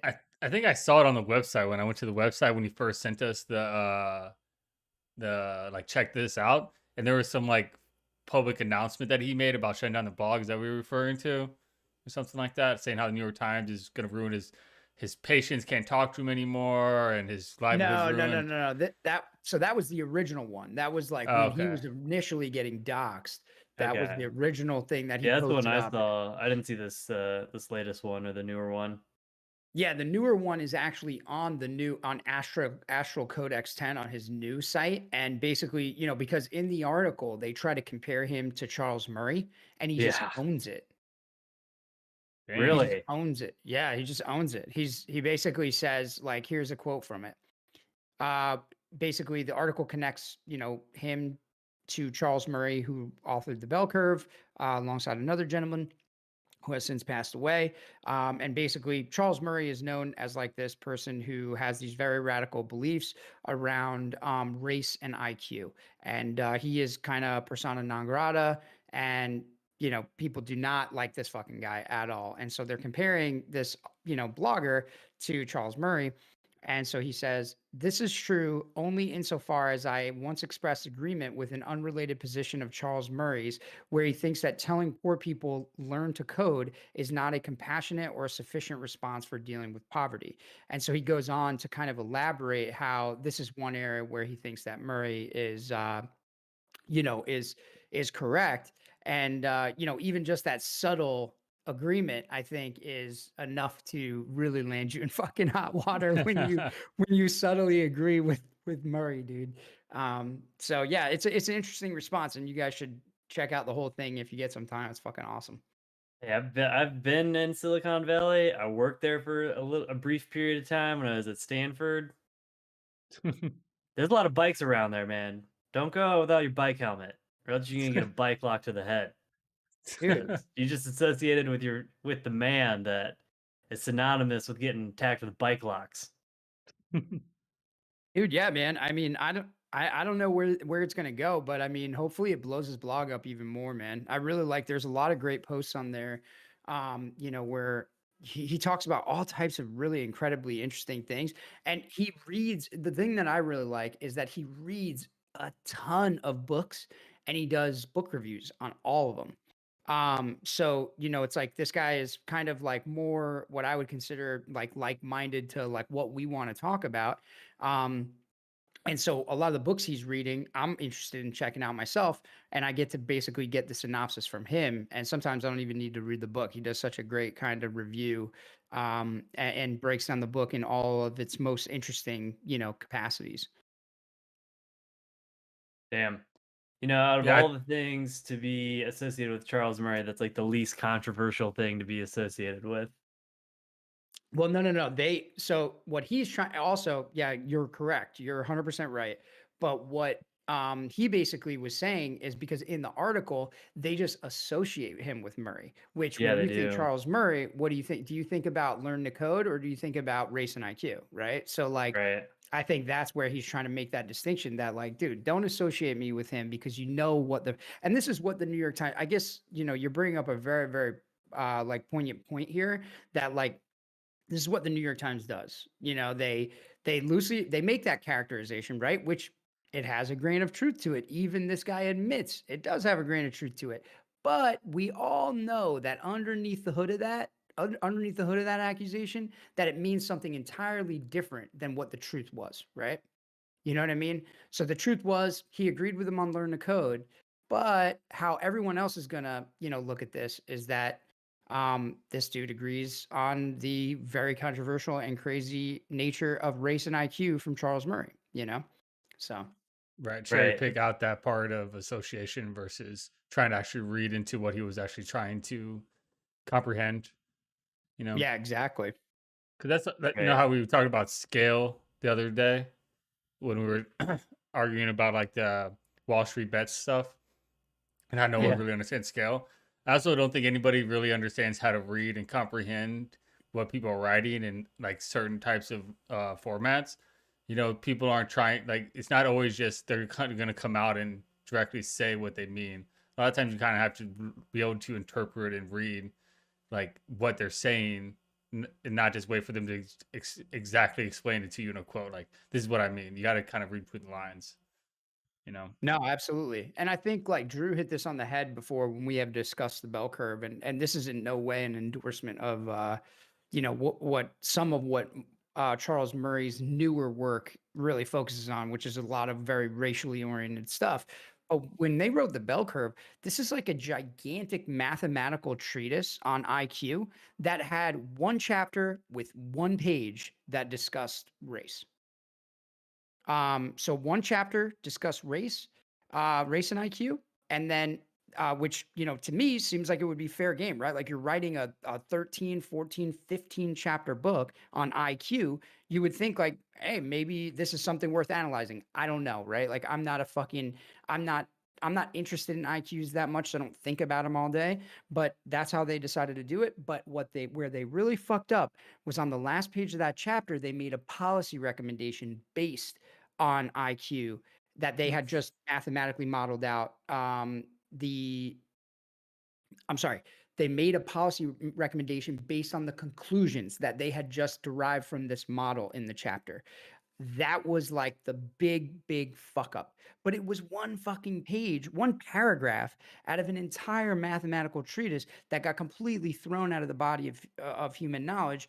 And I'm not so sure that I necessarily agree with that. I think that it's fair that this dude wants to write a blog and wants to ask questions about that if he did. You know what I mean? I think that that's fucking fair game, dude. That's a huge fucking mathematical work that in line with what you were saying, Mike, who the fuck is going to read that? What everyday person is going to read that book?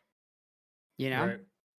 Or if they Right. are, And they're just going to take that one paragraph out of concept and context and just discredit the whole entire book. Well, that's the thing is like what I often say too, like just as a characterization of the book, is that if you even got to that page, I would give you all the credit. If you even got to that fucking page, because I guarantee you, you wouldn't understand. I believe it's in the 4th chapter. Don't quote me on that. Something like that. Um, you have to read all the other chapters of actual legitimate scientific and empirical research. Good fucking luck, dude. It's hard stuff to comprehend. It's tough stuff to tangle with. And if you asked an everyday person about this and you said, "Hey, have you ever heard of Charles Murray?" They'd be like, "Oh yeah, that's that crazy fucking racist guy." You know what I mean? Like, Right. and now that may be true. We can have a separate conversation about that. That may be true because some of his newer works have been very, very hardcore on race. Right. Charles Murray has shown himself to be a bad actor Yeah, yeah. or a bad faith actor when it comes to this subject in particular. And it could be a result because of the demonization of this chapter in his book. Yeah, what are you gonna do, bro? Like if you like if you're, I maybe this is just a terrible fucking reference, but dude, like you got to play your role, right? Like if you're thrown out of academia, you're never going to get another job. You're never going to do research again. No one's ever going to read your research, even if you did it. What do? Do you just put on your Joker face or your bad guy villain face and just fucking wear it? And that's just what you do in life? Like, I guess, right? I don't know what Yeah. else to do at that point. Yeah, I don't know. Because he's become toxic or nuclear at this point. Like anything he does, Oh yeah, I mean, I remember when he did the podcast with Sam Harris. He got, Sam Harris got absolutely fucking filleted. And dude, Sam Harris was already an incredibly controversial figure for his, Mhm. you know, uh, basically disdain for the Muslim religion. Fucking he everywhere he went, he tried to criticize the Middle East and the theocracies that are in it and Islam. And so, it's like this is what he got flayed open for was for having Charles Murray on, dude. Like Charles Murray really is radioactive, dude. If you could get up and make fun of 1 billion people's religion, where and there's radicals everywhere, right? It's kind of an apolitical statement where there are dudes who will chop your dome off for it, and and they'll kill you for it, dude. Um, but you get in trouble for having Charles Murray on. You're like, geez, dude, it's really crazy. So that's how radioactive the dude is, man. Just to put it in perspective, it's wild. It's like, Yeah. is it better or worse than Alex Jones radioactive? Oh, It's way- it's dude, you know what it is? The only thing I can compare it to is it's Donald Trump derangement syndrome level. Like as soon as you say the name Charles Murray, it's the same thing that happens with super liberals that when you say Donald Trump, where the reptilian part of their brain becomes activated and they've got to shoot out the canned response that they've heard parroted from their talking points on MSNBC to repeat back to you. Like that's what it is. dude, that's a great analogy for it because it really is, man. Like I've seen people like they melt down over this issue. It's very intense, but yeah, nonetheless, man, I think I listened to the Sam Harris and Charles Murray podcast. I didn't think it was very fruitful. Basically, I think Sam Harris already knew he kind of like had an agenda going into it to a degree because I think he already knew like, look, this dude is like you mentioned, Drew, bad faith, and like maybe studying race and IQ isn't even all that fucking interesting anyway. You know what I mean? Like maybe it's not necessary and like who cares? So I think that was kind of more his attitude and it shaped up to be kind of less than an interesting interview to me. Like all of Sam Harris's interviews. Really? I like a lot of his stuff, dude. I like a lot of his stuff. And I think he's actually a better debater. Have I ever told you about like his background? It's really interesting. Yeah. How he But just yeah, got super into meditation and that became his yeah. thing and he became a neuroscientist to study it. Yeah, to study like all that kind of shit on the brain, man. He's I don't know, I think he's pretty interesting. But I definitely prefer him in debate over the podcast form. So Yeah, I agree. He's he used to do a lot of the debates with religious folks. And I he's love that stuff. yeah, he's one of the original Four Horsemen. That's the pinnacle Sam Harris. Like that's the good Sam Harris back when Christopher Hitchens was around, and it was him, Hitchens, Dennett, and Oh, what's it? You're forgetting the biggest oh guy in yeah, I forget biologist. Can't think of his name. Wrote dude. the Selfish Gene. Wow, what's his name? Oh man, He always reads like his mean tweets Still for coming. Christmas. Oh, Richard Dawkins. Richard Got Dawkins. it. Got it. Richard Dawkins. Good job. No, Yeah. yeah. I mean, I don't know, dude. That I loved all that stuff, and yeah, I mean, obviously Hitchens, was super gangster. I mean, dude, you want to The talk about most gangster. propaganda? He was the most gangster. Dude, he was dude. This is all right. So for everybody who doesn't know, if you're listening to this, so Christopher Hitchens, if you haven't listened to him, go on YouTube. Look, you could type in either one of two things. Look up, Hitchens debating, theology, or Hitchens debating religion, or you could look up hitch slaps. That's what they're known as, hitch slaps.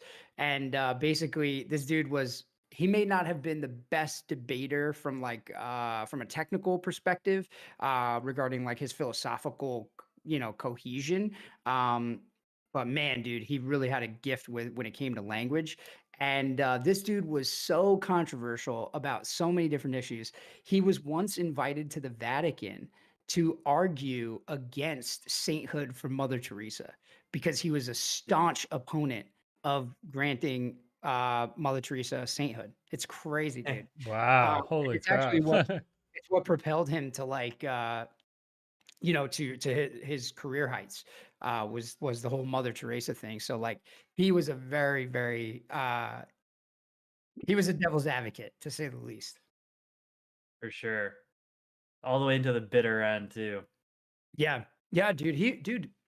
He was a tough bastard, man. He was doing fucking debates and interviews like literally a month before he passed away. And he had Mhm. like a very aggressive form of throat cancer. So, Damn. yeah. And there were a lot of religious folks that had a lot of very nice things to say once he did pass. Imagine. Terrible. Yeah. But yeah, man, he's definitely one of the best. I think Sam Harris also has a very good debate tone. But yeah, Christopher Hitchens easily one of the best, dude. We should do it. We should do a whole episode on him, man. He was fucking awesome. He was probably the best of the horsemen just because of his ability to speak on the fly or extemporaneously, if you will. Yeah, I mean, dude, he did a lot of work too, like on Thomas Paine. Excuse me, on like a lot of the American founders. He did a lot of work on all types of stuff, man. He was an interesting dude, man. He wrote for the Atlantic when the Atlantic wasn't a rag. Before it got bad. Yeah, before it was dude, don't read the Atlantic if you do. It's a waste. Unsubscribe. Unsubscribe. I almost got my buddy to stop listening or stop reading New York Times. Over the he's big coder, very plugged in with that whole situation. And like I sent him this Silicon Valley, or he sent me this Silicon Valley article, and was like, yeah, man, I think you're right. Like New York Times sucks. And I was like, yeah, this article sucks, huh? Damn. Yeah. One for Rob. Nice. I mean, everyone knows that Cancel a Paper somehow still alive. Still Yeah. kicking. Dude, dude, I don't understand how it is, but whatever. Dude, up until last year they had Barry Weiss working for him. I mean, Yeah, I know. I mean, dude, same thing with what's her face. Dude, they gave fucking what's her face, Nicole Hannah Jones a fucking Pulitzer. yeah. Like, yeah, whatever, man. It's ridiculous. Not they gave, but like just they, as in the folks who do the whole Community. Pulitzer thing. Yeah. And it's like, dude, like if you're ever interested in the state of journalism, just go online and look up Pulitzer Prizes and just go on Wikipedia and just kind of scroll through the years. Just kind of look at how people got Pulitzers in the 70s, in the 80s, in the 90s, and then kind of look at how people get Pulitzers now. And see if you notice anything that stands out to you. The only thing that would be worth note within like the last 20 years would be the Spotlight team from Boston that exposed the Catholic priest scandal. Yeah, so that is a big one. There were a couple that were kind of interesting that I've seen recently that I can't remember all of the details of them, but one dude busted a very famous guy with investigative journalism who was having like a sexual relationship with like a 14-year-old girl. That was a big one. And that was all done through like investigative journalism.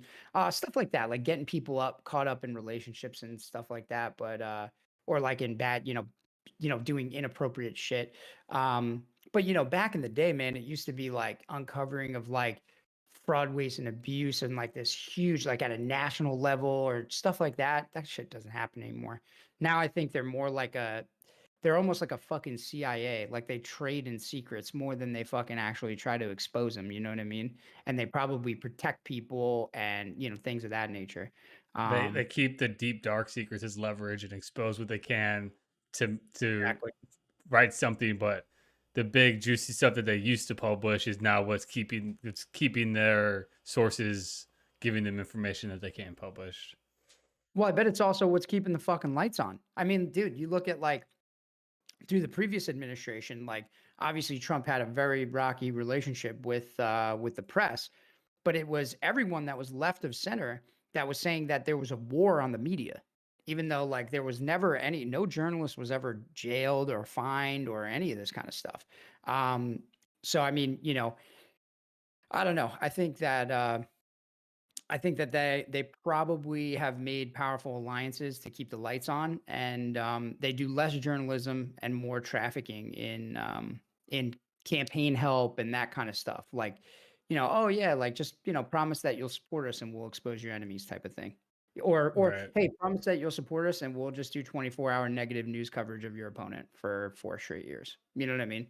Hey, Um, I look at journalism, like the state of journalism now, as literally completely either tantamount or analogous to anti-doping in sports. It is literally just a giant theater that is constructed in front of your eyes to be like, oh, look at all these things that we're doing over here. Look at what we're stopping all this stuff over here. When it's the dopers are always ahead of the anti-dopers, and it will be like that for the rest of history.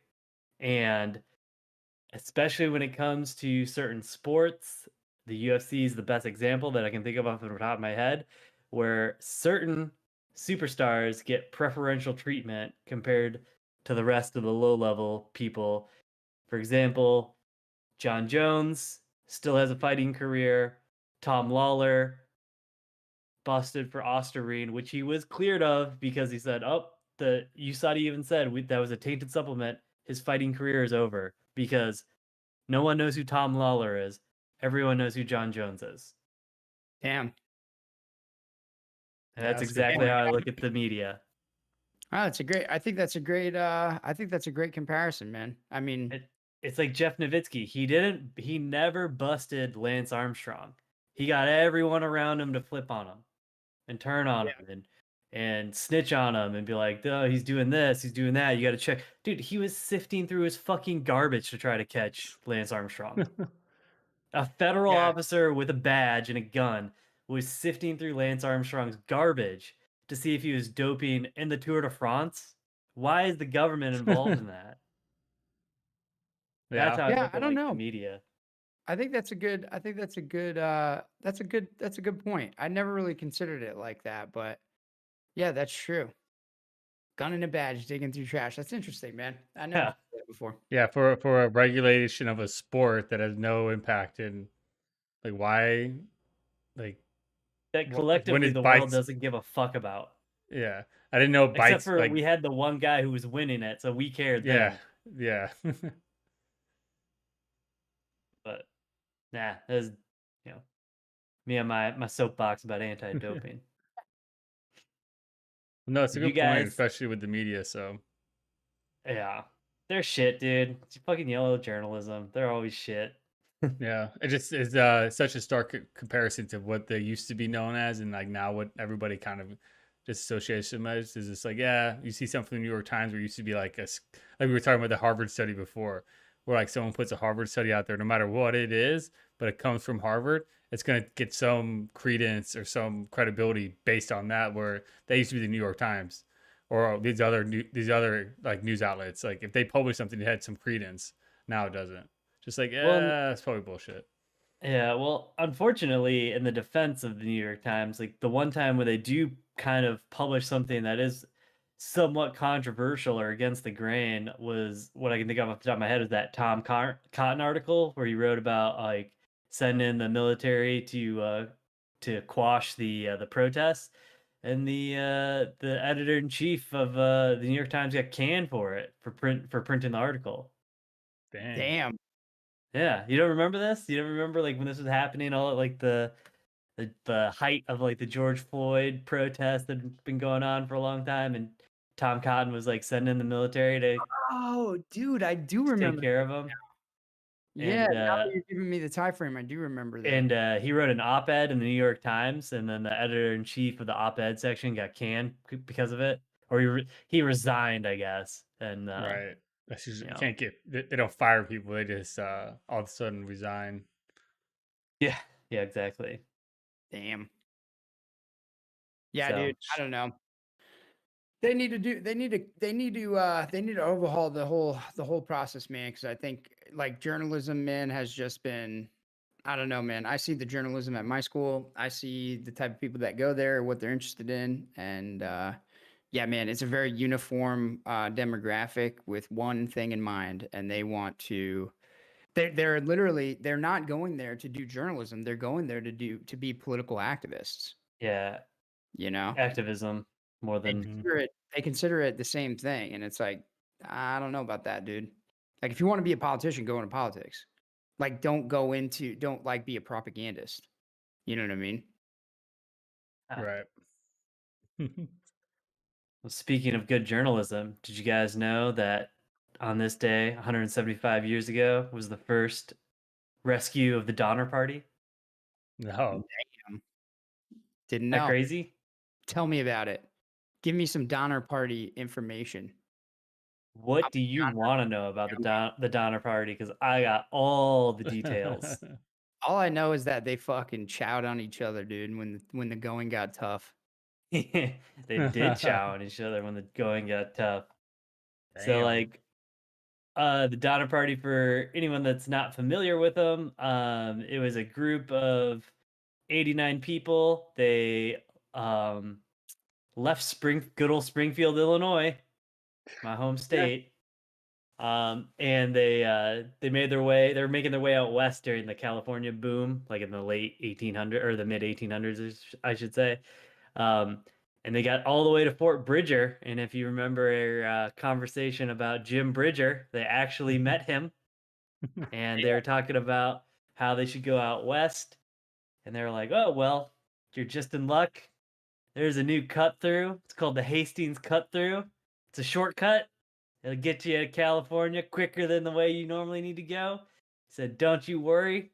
It's like you're gonna have plenty of grass all the way till you get to the ocean for those oxen." They took old Jim Bridger's words and they said, "See you later." They elected Jonah Donner, the head of the party, and then they got lost for 3 weeks. Damn. And that 3 weeks cost them valuable resources. And by the time they got to the bottom of the Sierra Mountains, is late October. And then the next day they had a snowstorm, and they were literally trapped on top of the Sierra Mountains, about 21 miles northwest of Lake Tahoe, and they were stuck there for all the way up until February 19th, 1846. And then in that Jesus. time, they had to like kill all the oxen. They tried to they couldn't find food. They were hoping for a thaw. They had to make makeshift tents. And eventually, about 3 weeks into the all the food dying off in January, they started eating one another to stay alive. Damn. And Jeez. that's when basically they if you've ever seen that movie Alive with the Chilean soccer team in the Andes Mountains from the plane crash, did the same thing. Kind of got a few guys, loaded them up good with extra food, sent them out as like the rescue party to go get help, and they ran into like a native tribe, and the tribe like got a hold of people to send in a rescue party, and that's how they found him. Damn. Damn, that's Yeah. crazy. That's a And long time. I mean, would you risk it? Would you just say fuck it and try to find your own way down the mountain? Or would you stay with the party? I think I would try to go alone, dude. Like at that point, you gotta know, like if you're trapped on the top of the mountain, like you gotta know you're dead, right? yeah, I don't know. Like, what's worse? Would Like, you? March? Yeah, I don't know what's worse. Would you rather just die waiting down off a mountain all by yourself and freeze to death, probably, or would you rather endure the physical and emotional and psychological derangement and like torture that it's going to ensue if you survive the process? Yeah, I don't know, man. I guess to me, maybe this is like I don't know, but like to me, dude, I would take the risk because I can't think of very many stories like this where you just stay put and help finds you. Like I never Right? Yeah. that just Agency never is never gonna get you out of a bad situation like that. That's only a thing in the modern days where, like, if you get lost, you're supposed to stay put so people can find you. Like, that's a modern thing where people know kind of where you're lost already, and if you move, it just makes them harder to find you. But back then, if I was trapped, I feel like the first thing would be why you still had resources was would be to, like, send out somebody like your most fit and be like, "Yo, go find help because we're all dead anyways," you know? Yeah. Well, I think it was just like they're way beyond their element, you know? And a new part of the country, none of them ever been to, don't know the landscape, don't know the weather, don't probably know like they can't hunt, they don't know the local vegetation, so like they wouldn't even be able to survive anyway. And so like I don't know, you just imagine like you're at the foothills of mountains or like you're in the mountains and like all of a sudden it snows really bad. Like you got to think like, all right, that's pretty bad, but you know it's October, like it's not full winter yet, so like it might thaw. Like it'll probably thaw. Like it's gotta thaw, right? Like the sun's out, like it's gonna thaw, and like it just never does. Well, that's And that's you're also a just good point to bring up, Drew. Is like like we're thinking about it's hard for us to be put in a situation in the 1800s where yeah they might not have known that it was going to last until February, right? They might have just been hunkered down, thinking, waiting for the first Yeah, break in the weather, and then haul ass as far and fast as they can, but it never came, you know, because that's what it used to be. I think that's what it like how it used to work. You know, you had bad weather or whatever, you kind of hunker down. As soon as it breaks, you go. You know, it just never broke for them because right. Plus, I they might think not have known they couldn't have got food. They might have thought that they would have been able to still find some form of food while they were there. You know, this is going to be a really bad winter. right. Plus, like, just imagine seeing like the Rockies for the first time, and like you just can't even imagine that. Like, all right, snow fell, like it's gonna go away. Like, see this all the time. You know, like back in the Midwest or whatever. Like, it snows, melts and goes away. Nope, not that high up in that elevation. Or, you Right. know, they had already traversed through several mountain ranges before they even got there. They'd even gotten through they went through the Salt Lake Desert to get there. So they probably were like, it's gonna melt. Like we've dealt with this before. Like it just will. And then the other thing is people suck at stress. Like with stressful situations. They could true. not make decisions. And like they just instead of making a decision, they refuse to make a decision, and they lock up and they just don't want to do anything. Right. And then by that point, like you're just everybody's screwed. So I don't know. Like trust me, dude, I wouldn't want to deal with that shit. I mean, if it was me, I'm not going. I'm not that to invent. I'm not trailblazing like in a covered wagon in 1846. Like leave that for Jim Bridger. Like I got a thing. I got a field to plow with like a John Deere like actual plow like that still attaches to horses. Like that's what I'm doing. Right. Right. Damn, dude. All right. Well, that was I think that was a great this day in history. I didn't. That's goes back to our mountain man talks and just a lot of that 1800 traveling time. You know, Back when it was great to be an American, you were doing back when great people things. You're were a getting lot lost, tougher. eating one another. Back when men were hard and ships were made of wood. That's Right. right. All right. Do you guys have anything else to close out with, or Nah. Nah, it was a great no? episode, man. All righty, Yeah. everybody. Thanks for tuning in, and we're back, and we'll be back next week. This episode will be live on Monday. If you want to go share it with anybody or re-listen to it, and we will see you guys next week. Have a good Later, one. you filthy animals. Later.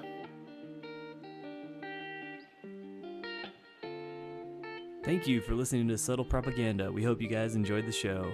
Make sure to like, subscribe, and follow us on our social media. You can find our podcast anywhere podcasts are uploaded, which include our pre and post show. We will be live next week at 7 p.m. Eastern. And don't forget to tell us how wrong we were in the comments. See you next time.